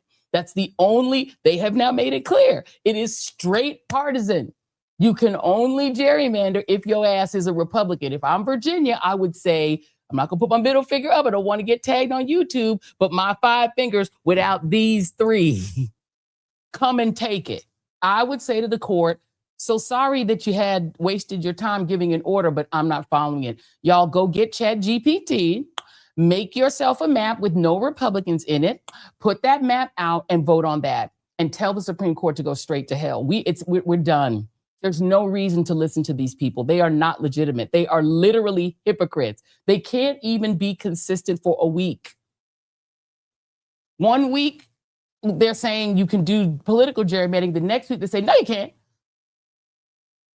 And they're trying to lock in corruption because at this point, even Republicans see that they're getting screwed by the Epstein class who are stealing, doing crypto scams, doing Trump phone scams, getting rich. The Congress people are insider trading, including some Democrats. Hello, Fetterman. These people are all lying to you. You don't have a government anymore. You have a mafia that the Supreme Court is a part of. Even the Republicans get it. Listen to this C-SPAN caller. Ohio Republican, you're on open forum. Well, I'd like to first say I apologize to all of America and all of Americans. I was a diehard Republican. I cannot believe I drank the Kool-Aid, okay? I am guilty. I drank the Kool-Aid of Donald J. Trump. In fact, I don't even know why we keep saying Donald J. Trump. This man is ruining the Constitution of the United States. what's going on in these southern states, Louisiana and Virginia, South Carolina, Georgia, Alabama, they're taking away the vote from the black man, the fight from the black people that are part of our country. They're stealing their vote. They're making it null and mean nothing. And we need to, I don't know what we need to do, but I'm not going to vote for Donald Trump. I know that this country, if you see all the corruption, the billions of dollars that the Trump family is grabbing, and he says it's never about the money. It's all about the money, the lies that come out of this man's mouth. Everything he says is not true is exactly what is true. I don't know what needs to be done, but the Democrats need to grab the helm and lead the people what we need to do. They are overwhelming the system of democracy. Robert, when you said you drank the Kool-Aid, what was it about President Trump that appealed to you initially, and what was it that made you break with him? I mean, just seeing the lies. He put us in a war. All Donald Trump wants right now is for clean face. He wants the Strait of Hormuz open. Guess what? Before he went there, it was open, and the gas prices were beautiful. I mean, everything this man touches, he's putting up gold statues of himself. I mean, when are people going to wake up? Now, I drank the Kool-Aid. How did I drink the Kool-Aid? I can't even answer that. I don't know if it was those stupid rallies I went to, look, I got rid of my Make America Great Again hat, okay? I got rid of that. I can't even believe I wore that hat. So that's where I'm at. Trust but verify. I need to see how you vote, friend. I feel your pain. Everything you said is absolutely true, friend, but I'm gonna need to see how you vote, because a lot of times people get mad, and then when the ballot's in front of them and it's a Democrat or another Republican, you're voting for another damn Republican. Even if you are a Republican, and we just had the Kentucky, never vote for another Republican. They're all corrupt. Let me bring in Waj. Joining me now is Wajahat Ali, host of the Democracy-ish podcast, writer, recovering attorney, creator of The Left Hook on Substack, author of a memoir to play, and also my friend that helps me enrage the fools of the far right. I just need you to react with me, Waj, to this Supreme Court. I told these folks that are watching the Joy Reid Show that the Supreme Court was going to completely 180 it on whether or not you can do political gerrymandering. And before I let you go off, because I know you're going to bring it, the state court in Virginia. This is the reason they overturned 3 million people's votes in Virginia, because they said the Democratic-controlled legislature improperly began the process of placing the amendment on the ballot after early voting had already begun. That's what Louisiana did too. Wajahat Ali, go ahead. MAGA has replaced the hoods with MAGA hats. The new Jim Crow is the old Jim Crow. They want to take this country back to 1863, but we won't let them because we're the majority. And meanwhile, as the Supreme Court is literally teabagging us to our faces, mocking us and ridiculing us, openly saying, ha, ha, ha, we're going to go against our own ruling. In fact, we're going to go against our own ruling we did 2 weeks ago in Calais. In fact, even though we said 3 years ago that Alabama's courts, Alabama's Republicans drew up racist maps, we're going to go ahead and just do what we want. We're going to ignore the Purcell doctrine that we implemented that said, wait, you can't have new maps before elections because that disrupts the election process. You go ahead and bum rush this racist map, Alabama Klan. Go for it. What you going to do, Democrats? We know you're going to do nothing because you're cowards. You're weak. You're a bunch of weak bitches. That's what you are. We know that's what you are. So what are you going to do? Nothing. In fact, we're going to invalidate your election. In fact, we're going to go ahead and mock you and ridicule you as 3 million Virginians, including myself, came out and voted for new maps. And now we got these reeks in the Virginia State Supreme Court who said, nah, you know what? The election itself, they could have said it was illegal and unconstitutional. They let the election go. But once they found out the election results, then they came out and said, oh, no. Now, brown and black cow, you can't have new maps. No new maps for you, but new maps for Louisiana. F you 45,000 voters in Louisiana, those ballots go in the trash.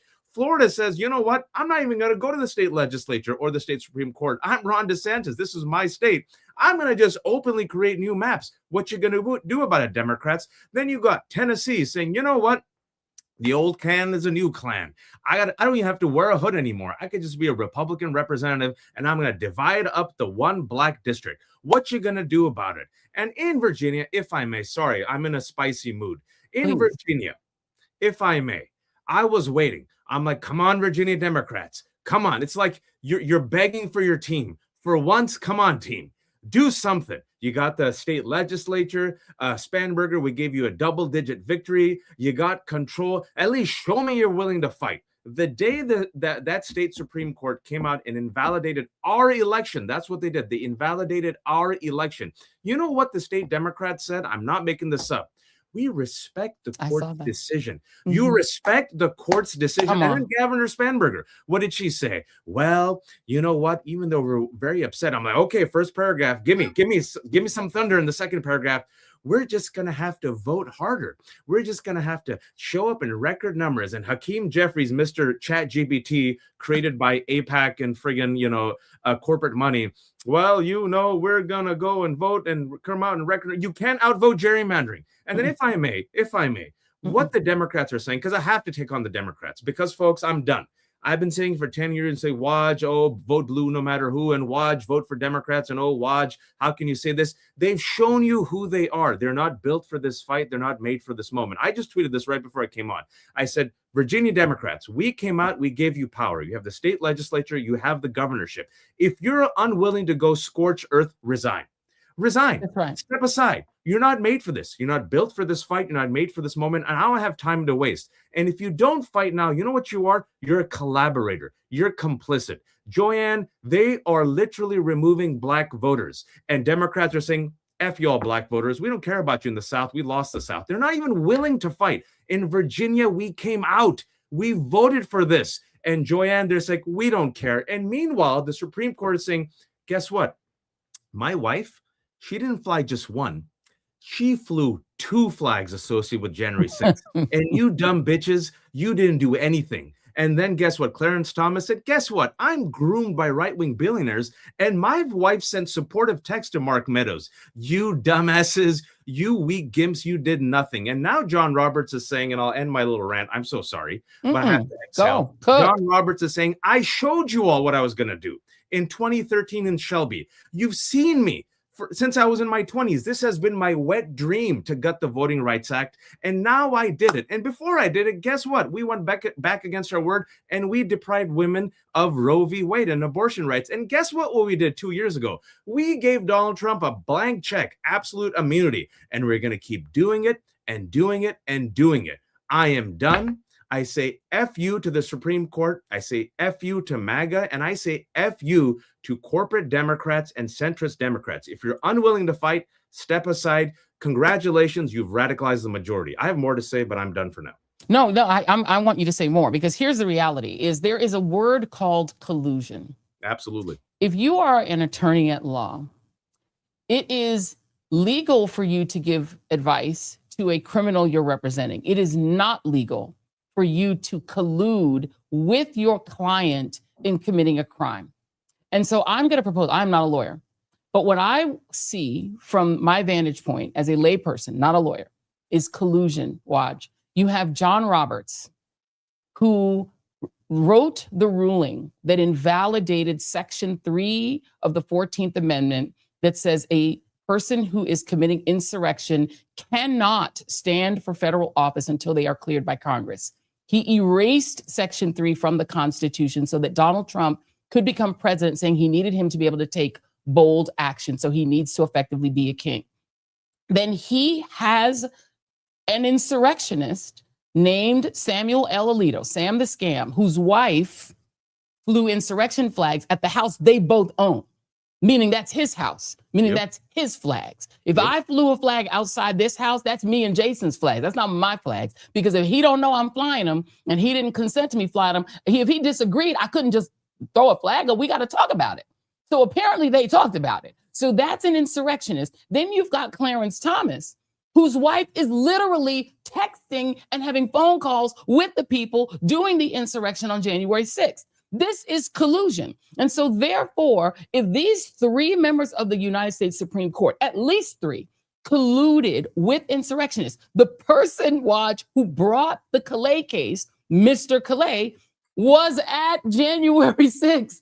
He was part of the insurrection. You took a case from an insurrectionist, And the ruling was written by an insurrectionist, and he was assigned to write the ruling by the guy who negated Section 3 of the 14th Amendment to allow an insurrectionist to run for office. This ruling is invalid. If I am the Attorney General of Virginia or the Secretary of State of Virginia, I would say I would look at what I just said and say this ruling is invalid with a capital I. F you, Supreme Court.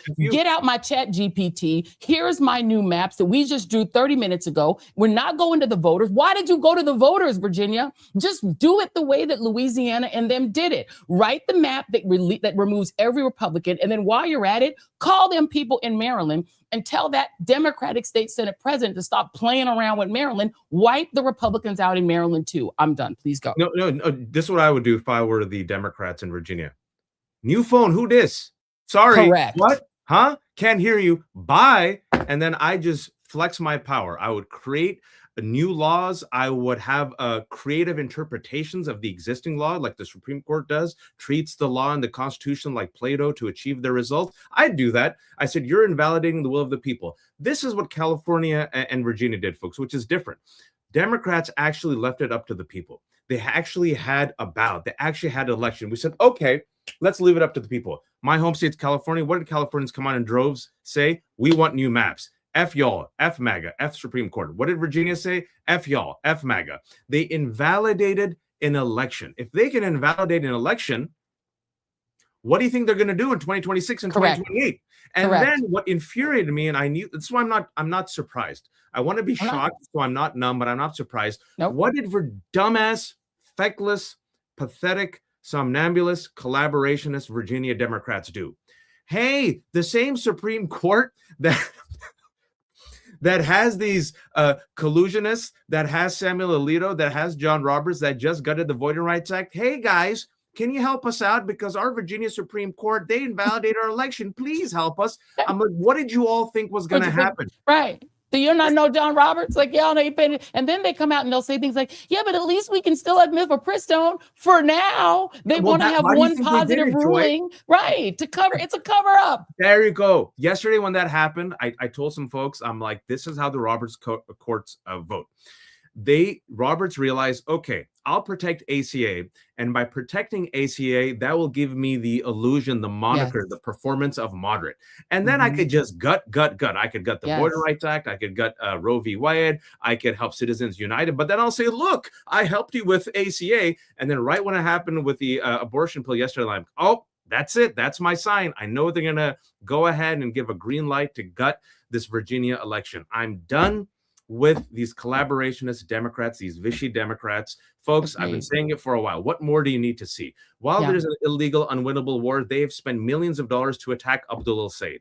They still won't embrace Mamdani. They'll still take money from AIPAC. They'll still taking money from AI. They're still taking money from crypto. Even when we vote for them and say, all you have to do is fight. Just perform, Joy. Just tweet. I just want a performance tweet. Just cosplay. They're like, we won't even performance tweet. We won't even performance statement. We'll go to the same Supreme Court that literally is in collusion with insurrectionists, that literally is groomed by the right wing, that literally went against its own ruling to bum rush a racist Alabama map that is allowing Louisiana to go back to Jim Crow era, that is carving up the Tennessee map. Look at what Republicans did. Ohio. Republican legislature in Ohio. The Supreme Court said, hey, guess what? Your maps are unconstitutional. Can I tell you all what Ohio Republicans said? New phone, who dis? Make us do it. Make us do it. Right. And so in Virginia, I would rather make the mistake and apologize later than in advance. I would literally say, you know what? We don't approve of this 4-3 decision. You're invalidating the will of the people. There was an election.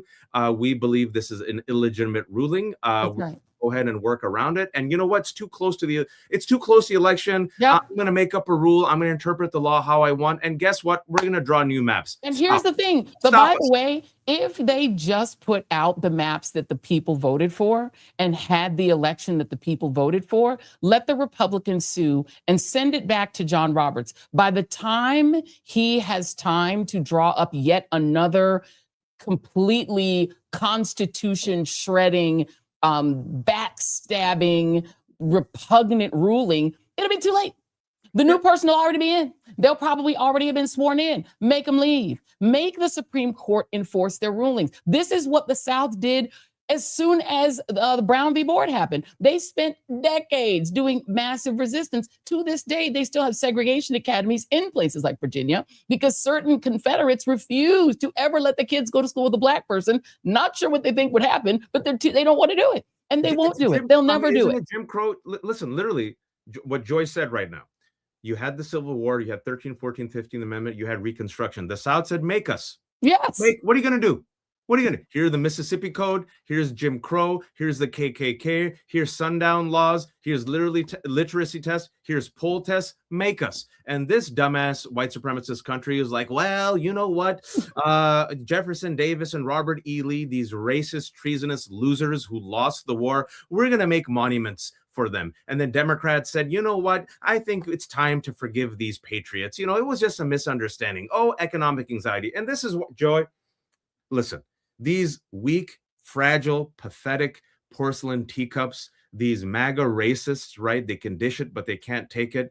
And you and I, we get in trouble because we call them out. You and I, we get in trouble because like y'all, they don't want to go back to 1953 pre-Brown versus Board of Education. They want to go back to 1853. 1853. And going back to the Supreme Court, why were we able to have the civil rights movement? Because we got a new Supreme Court that overruled Plessy v. Ferguson and Brown versus Board of Education, which is why for 10 years I've been saying they're going to come for Brown. They want to go pre-Brown versus Board of Education. How do we get Brown versus Board of Education? How do we get the Civil Rights Act? How do we get the Voting Rights Act? How do we get the Immigration Nationality Act? Because of the Supreme Court. And still to this day, Joy, you and I have been saying this, reform this corrupt Supreme Court, this illegitimate Supreme Court. And even now, Democrats say, no, that's too much.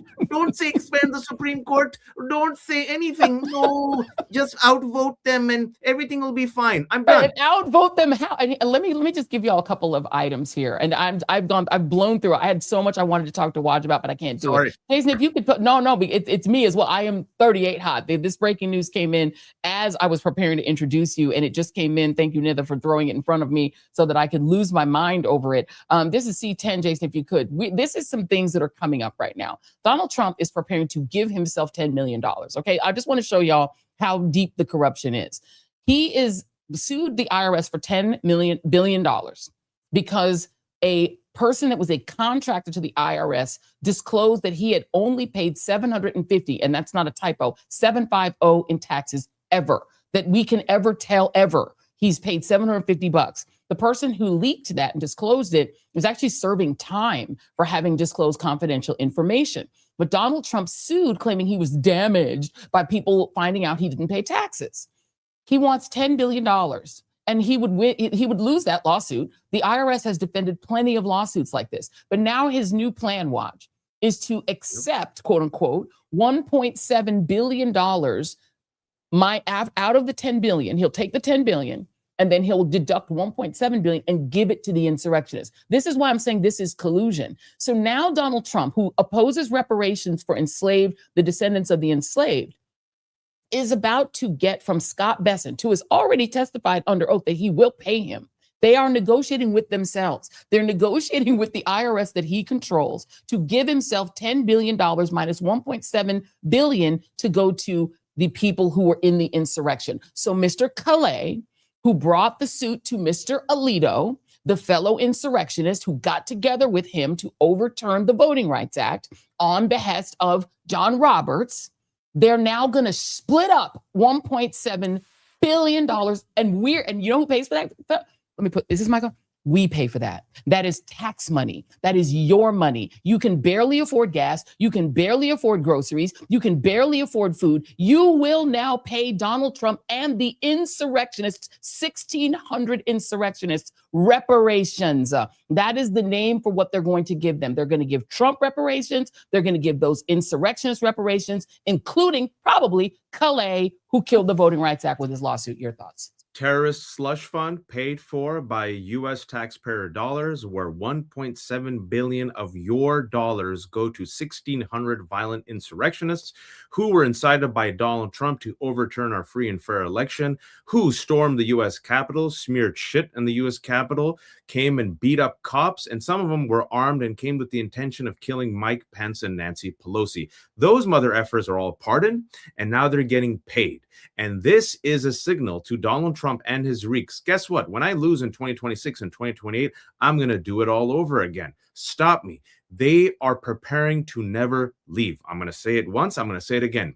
He is not leaving. He's not leaving peacefully. He's not leaving legally. Y'all aren't paying attention. They're sandbagging the Supreme Court, MAGA, right-wing media, House Republicans. Folks, does it seem like they're leaving? Does it seem like they're preparing to hand over power peacefully? To me, it seems like, oh shit, this is our Alamo. We're going to go down with the fight. So even if we go down, we're going to raid. We're going to raid the banks and take everything else. We're going to take the cookies. We're going to take the crumbs. We're going to take your milkshake. We're going to drink all your milkshake, and we're going to take your straw. And we're not even going to let you eat cake. We're going to take the cake and the crumbs. Stop us. And guess what? Who's going to stop us? Now look at Donald Trump. If you don't believe me, earlier this week, giving a softball down the middle. How much do you care about the financial situation of Americans? I don't think about it at all. I don't think about it one bit. I don't even think about it one bit. Then he takes his cabal of kleptocrats and billionaires with him to China.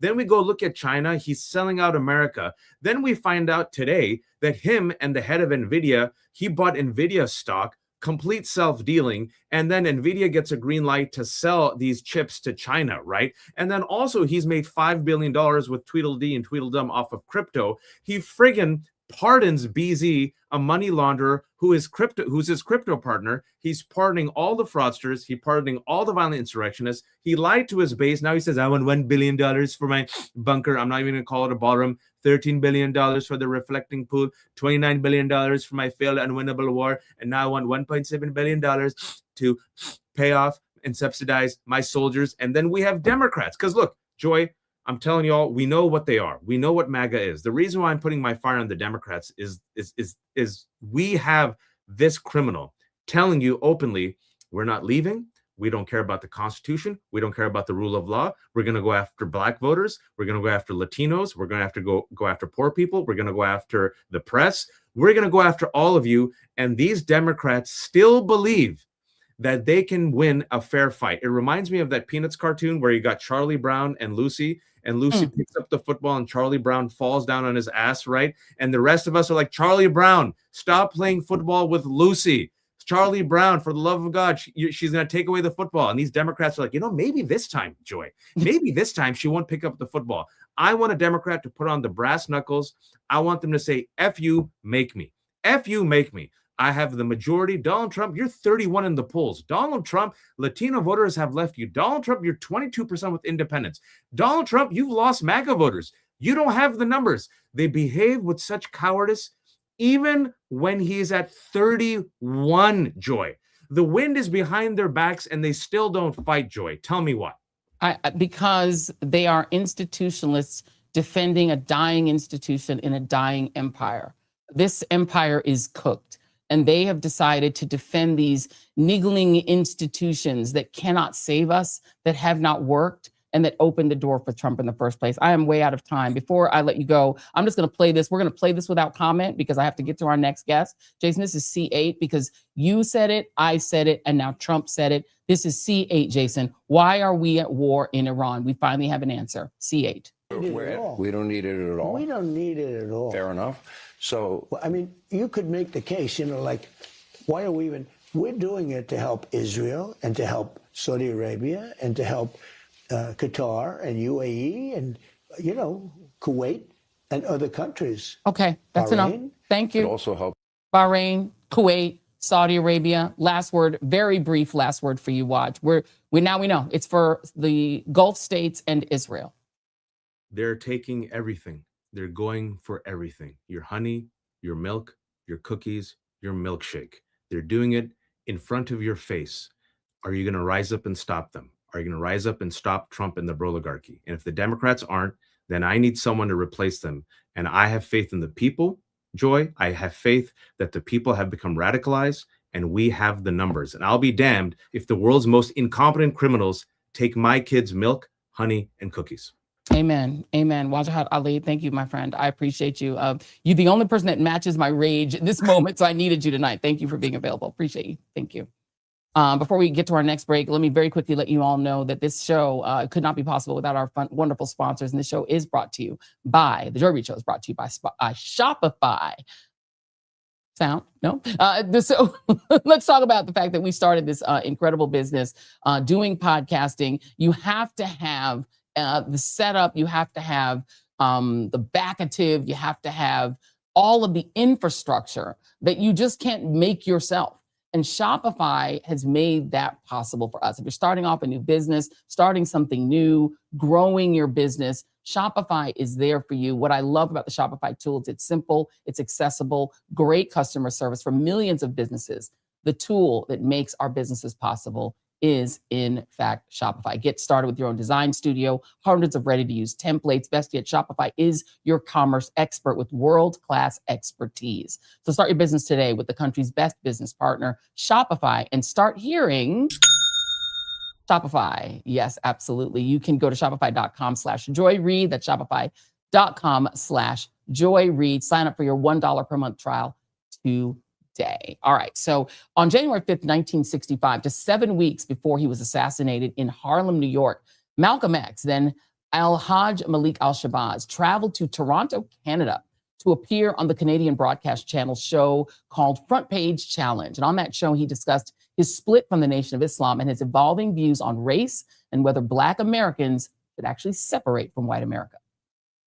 Muslims have sometimes, whether you have or not, and I think probably you have sometimes, it seemed to me, been preaching hate to meet hate. I don't advocate any kind of hate. But there's a lot of talk that sounds very much like it. No, I think that the guilt complex of the American white man is so profound until when you begin to analyze the real condition of the black man in America, instead of the American white man eliminating the causes that create that condition, he tries to cover it up by accusing his accusers of teaching hate. But actually, they're just exposing him for being responsible for what exists. Well, that's something of an argument, but I've heard speeches made by some of the people of your group. I think I've heard you make speeches. It seemed to me that you were advocating what I would have to describe, I think, as violence to meet the serious injuries that have been done your people, with which I totally agree. I don't call that violence. I don't in any way encourage black people to go out and initiate acts of aggression indiscriminately against whites. But I do believe that the black man in the United States and any human being, anywhere, is well within his right to do whatever is necessary, by any means necessary, to protect his life and property, especially in a country where the federal government itself has proven that it is either unable or unwilling to protect the lives and property of those human beings. Just before Pierre takes it, you've got a pretty good fighter and the world's heavyweight champion lined up with you to help out. Yes, Pierre. Well, Mr. X, if I guess I call you that, is that the proper appellation, Yes. Mr. X? I'm wondering if you still believe, as I think you certainly did at the time you were allied to the Black Muslim movement, in a segregated black nation in North America. I don't believe in any form of segregation or any form of racism. I'm against any form of segregation and against racism. Am I right in saying that the Black Muslim movement, which you have left, did believe in that? Well, Elijah Muhammad taught his followers that the only solution was a separate state for black people. And as long as I thought he genuinely believed that himself, I believed in him and believed in his solution. But when I began to doubt that he himself believed that that was feasible, and I saw no kind of action designed to bring it into existence or bring it about, then I turned in a different direction. Are you still a Muslim yourself? Oh, yes. I'm a Muslim. I believe in the religion of Islam, which believes in brotherhood, complete brotherhood of all people. But at the same time that I believe in this brotherhood, I don't believe in forcing my desire for brotherhood upon those who aren't willing to accept it. Of course, I think the Christians would say that they also believed in brotherhood. What did you say to that? I'd say they believe in it, but don't practice it. That'd be a pretty good answer. Pretty good answer. A new book explores the spiritual transformation of Malcolm X from his days as an emerging leader of the Nation of Islam to a Muslim activist and leader in his own right. The book is by one of his 5 beloved daughters, Ilyasah Shabazz, and she joins me now. Her book is called Malcolm in the Desert. Here it is. I have my copy here. Ilyasah, thank you so much for being here. Joy, it is an honor. First of all, I want to salute you because when someone said your time was up, you said, "Oh no, it's not." Okay. So, we love you. We follow you wherever you're going. So, Thank you. we salute you. Thank you. Yes, of course. So, I'm one of 6 daughters. 6 daughters. Yes. Sorry. Yes. My parents, my mother was pregnant with twins when her husband was gunned down in front of her and in front of her daughters. So, yeah. And of course, wherever I go, I always acknowledge my 5 sisters. Yes, indeed. Yes, indeed. Talk about this book and why it was important to write Malcolm in the Desert, and what will people learn and take from the book? Well, I think all of my books address the mischaracterization of Malcolm, right? The mischaracterization of us. And at the same time, it is an opportunity for self-acceptance.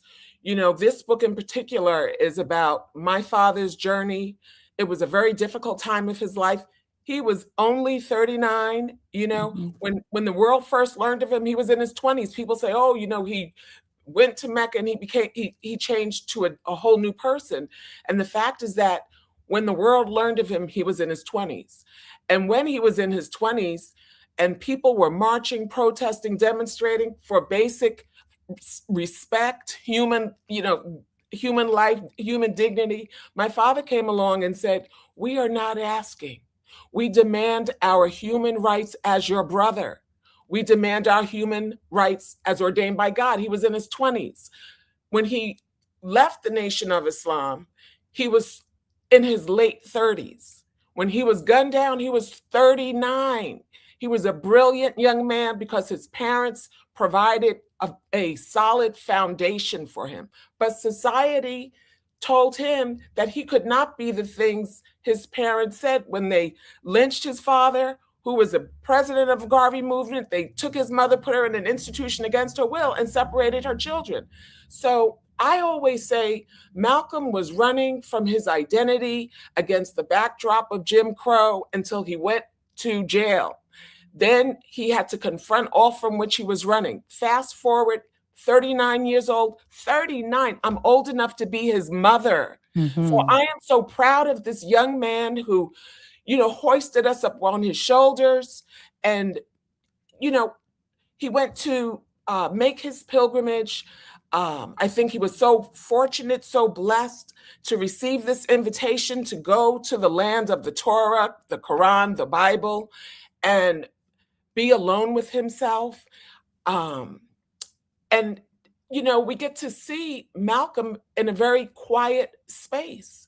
And I think it's really important for all of us, especially now, right? We have an opportunity to see all the things that Malcolm was telling us, all of the things that he wanted to address.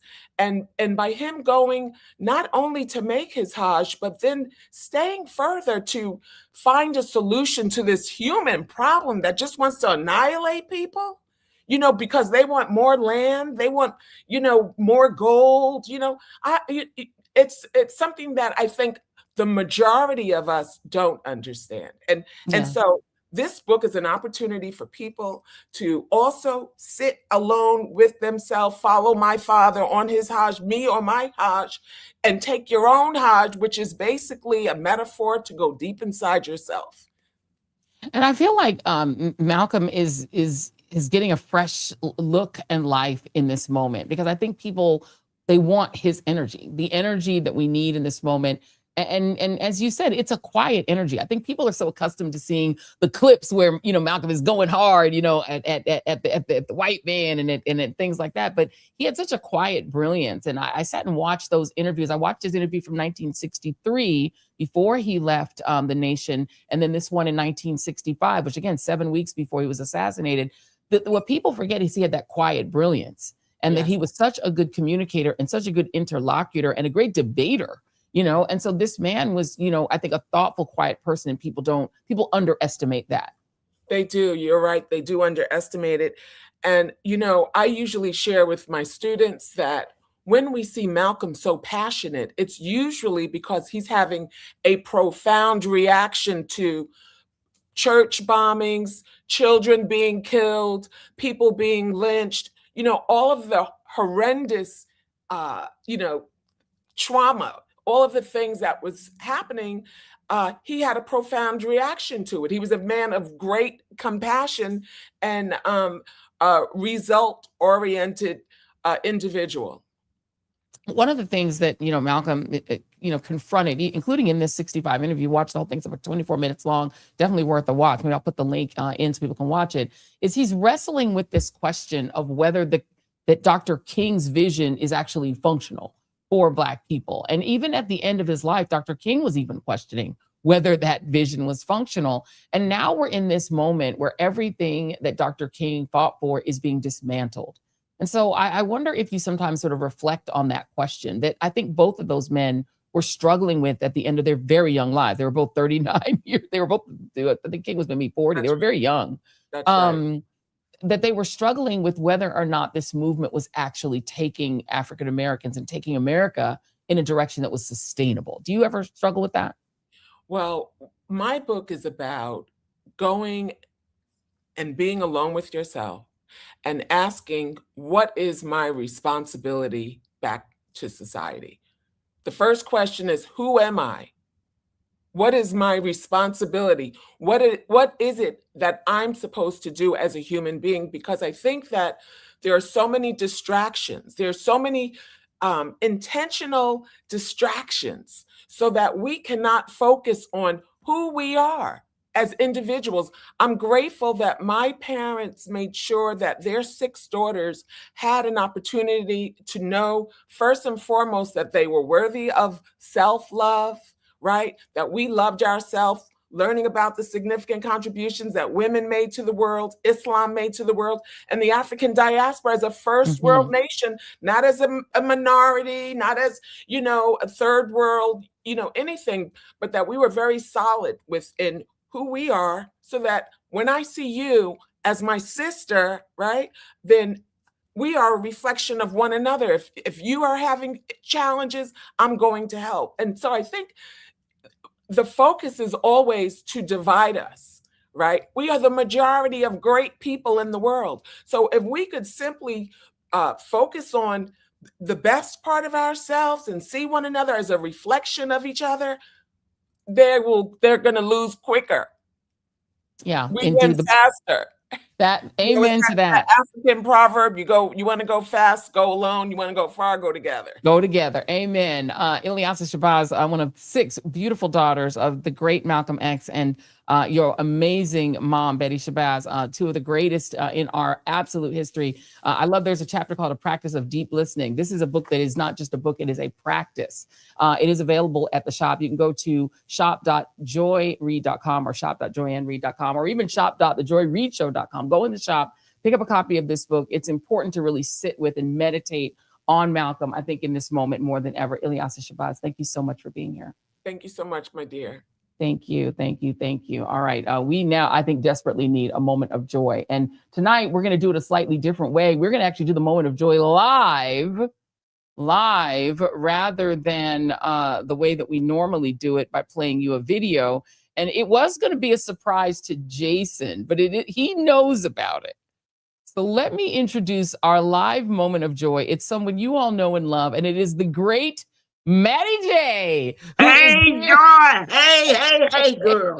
How you doing? I'm wonderful, wonderful, wonderful. Mattie J, I appreciate you being here because, we are celebrating a very special and important day today. Yes. The conductor of the Joy Reid Show train, Jason Reid, is having a birthday. There he is. And I thought you might have some advice, some birthday advice and wisdom to share. Absolutely. Please. Absolutely.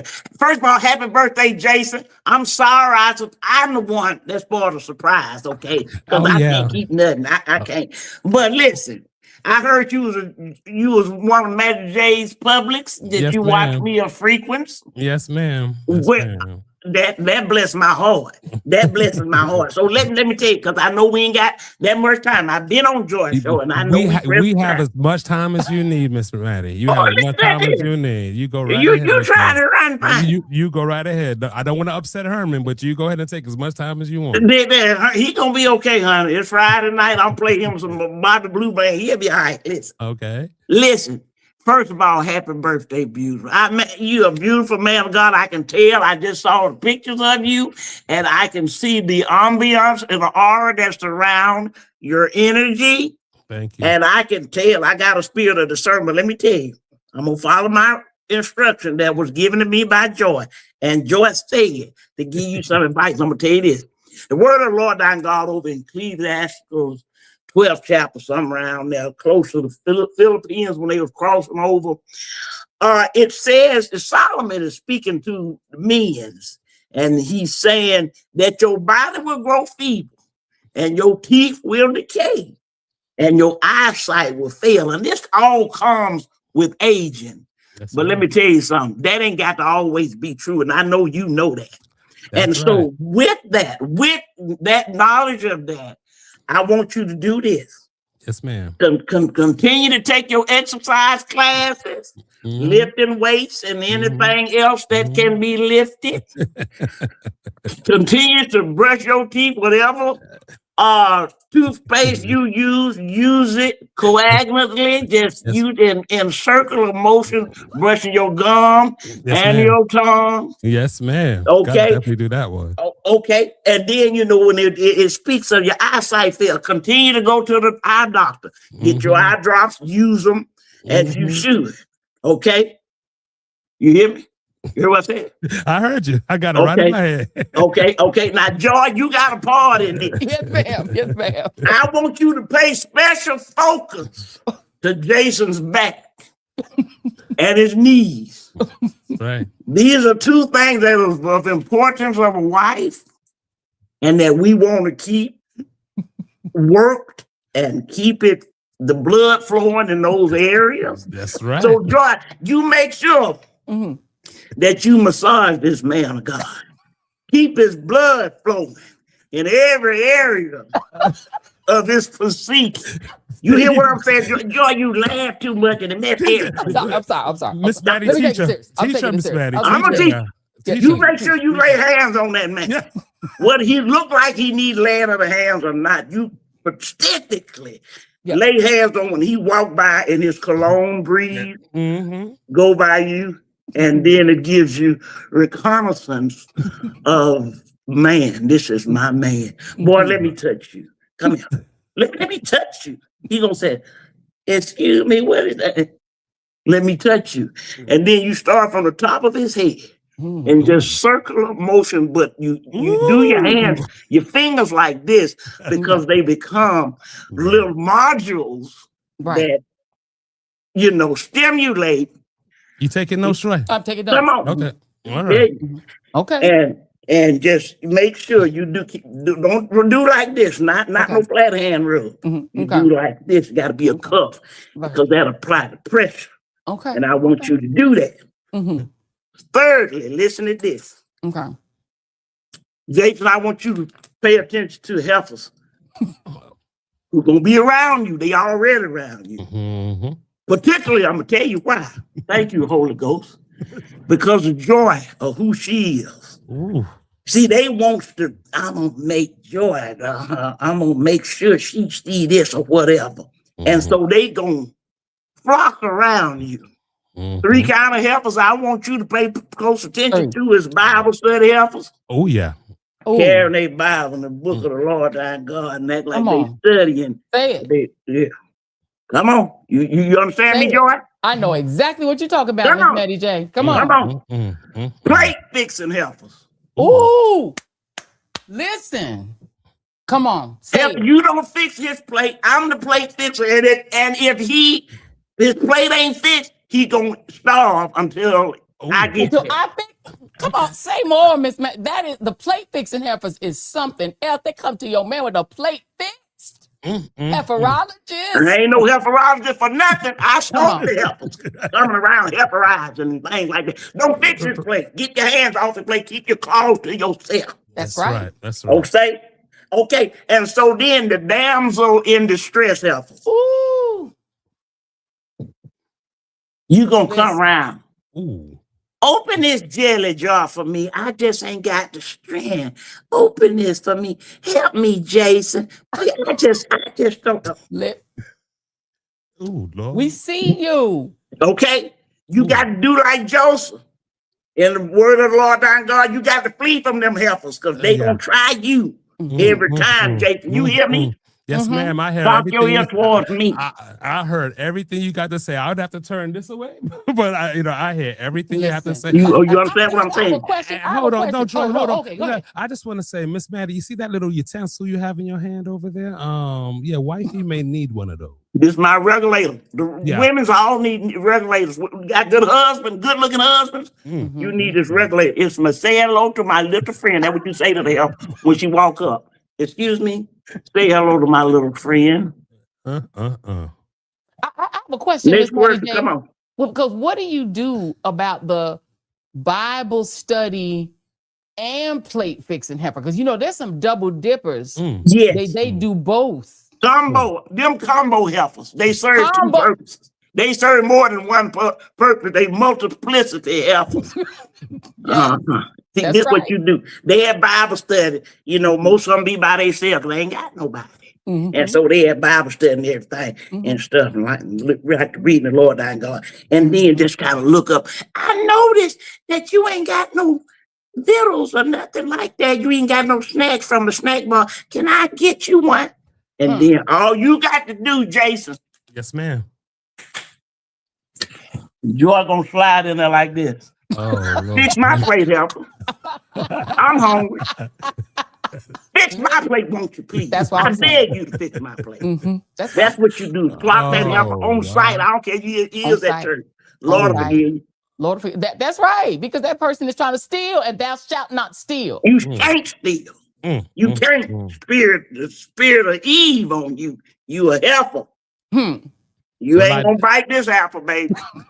Well, Miss Mattie, I'm gonna say that I'm gonna behave myself out there because I might get cut with that knife if I even say hello to another lady. So I'm gonna leave it alone because Joy don't play about that. So, I love it.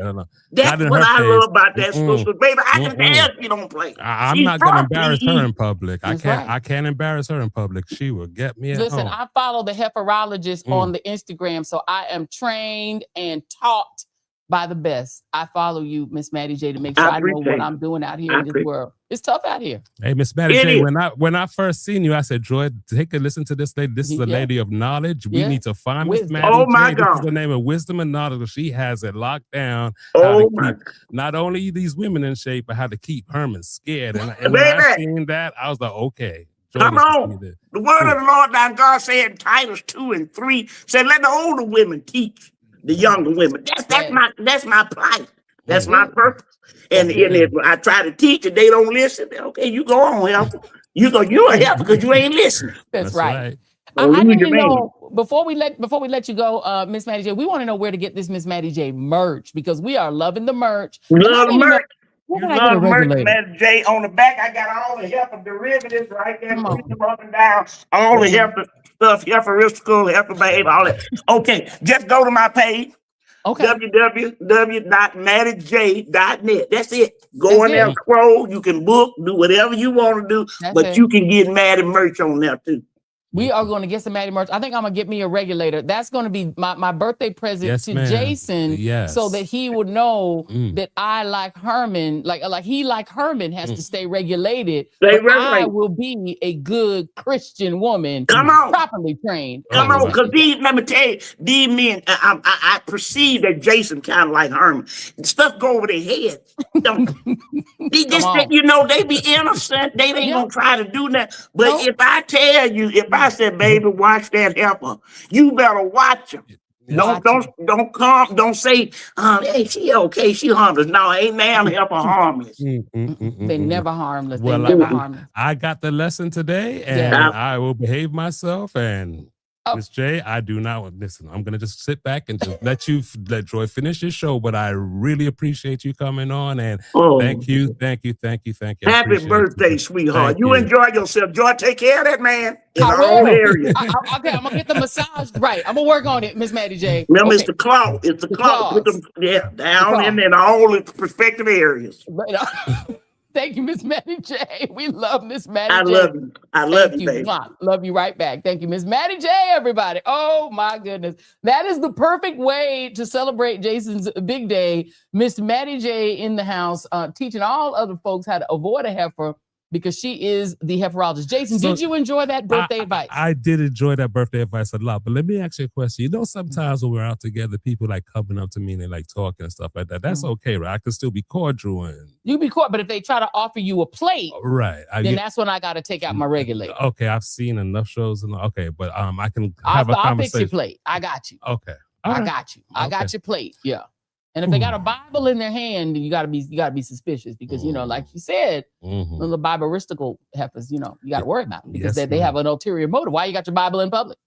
Shouldn't you have that at church? Why are you out with the Bible? I don't understand what's happening. Well, it's been too long, you know. Jason ain't going nowhere, but I ain't gonna be no punk and sit there like, oh baby, I can't talk to you because I'm gonna speak. But you can say to that plate, you can be like, you know what, my wife got me. No, I know about the plate. I ain't gonna plate the plate, but I'm gonna have a conversation. Open your own jar. She be like, don't you have a man open that jar for you? I got, we got it. All right, we've been properly instructed. Thank you all for. Well, thank you for wishing me all the very. Thank you for the birthday wishes, everybody. Appreciate y'all. If you guys are interested in gifting yourself some of the great books from the show, this one I just started. It is so good. Malcolm in the Desert. It's actually really great, instructive, soothing to listen to the words of Malcolm X. Of course, Love Me, Tiffany Cross's exceptional book. She's on a fabulous book tour. I will be a part of it on Sunday. We are doing Sunday brunch. Unfortunately, it is sold out, so we're not going to put up a QR code because that thing sold out in like 3 seconds. And I believe we are also sold out now on the live show in New York. But we want to hear from you on where we should take our live in-person shows next. We definitely want to try to do that. And stay tuned for more ways that we can gather our Team TJRS family, all of our wonderful people from all the different places that you watch and enjoy the show. We're going to try to find ways to bring you all together so that we can gather because we need each other more than ever. It is time to fight. When somebody declares war on you, you are at war. And clearly we are at war with the Epstein class who have decided to rob the bank, thinking that we won't notice that they're taking everything out of the vault. But we noticed. It's Jason's birthday, so we are going to leave it there. But for now, I thank you all. I hope you guys will have a wonderful weekend. Please tune in on this channel to watch the Montgomery March from 1 to 5 p.m. right here on this very channel. We got some folks already saying come to Atlanta. We got some folks saying come to Texas. We're going to bring it. Just leave it in the chat there. We're going to make sure that we write down all of your ideas. We love you guys. Have a great weekend. Be good, be safe, and be prepared to fight. See y'all on Monday on the Joy Reid Show. Peace. Getting back to the basics, grassroots level. Let me dig a little deeper with the shovel. Plenty can't tell the forest from the trees that I'm hard to detect. Like a black hole in the dark. Injustice anywhere, it's a threat to justice everywhere. Let me make this clear, I got a bone to pick. And I'll never fear the threat of poverty. They don't want to talk about it. They rather party, so I'm a real talk about it. For sure.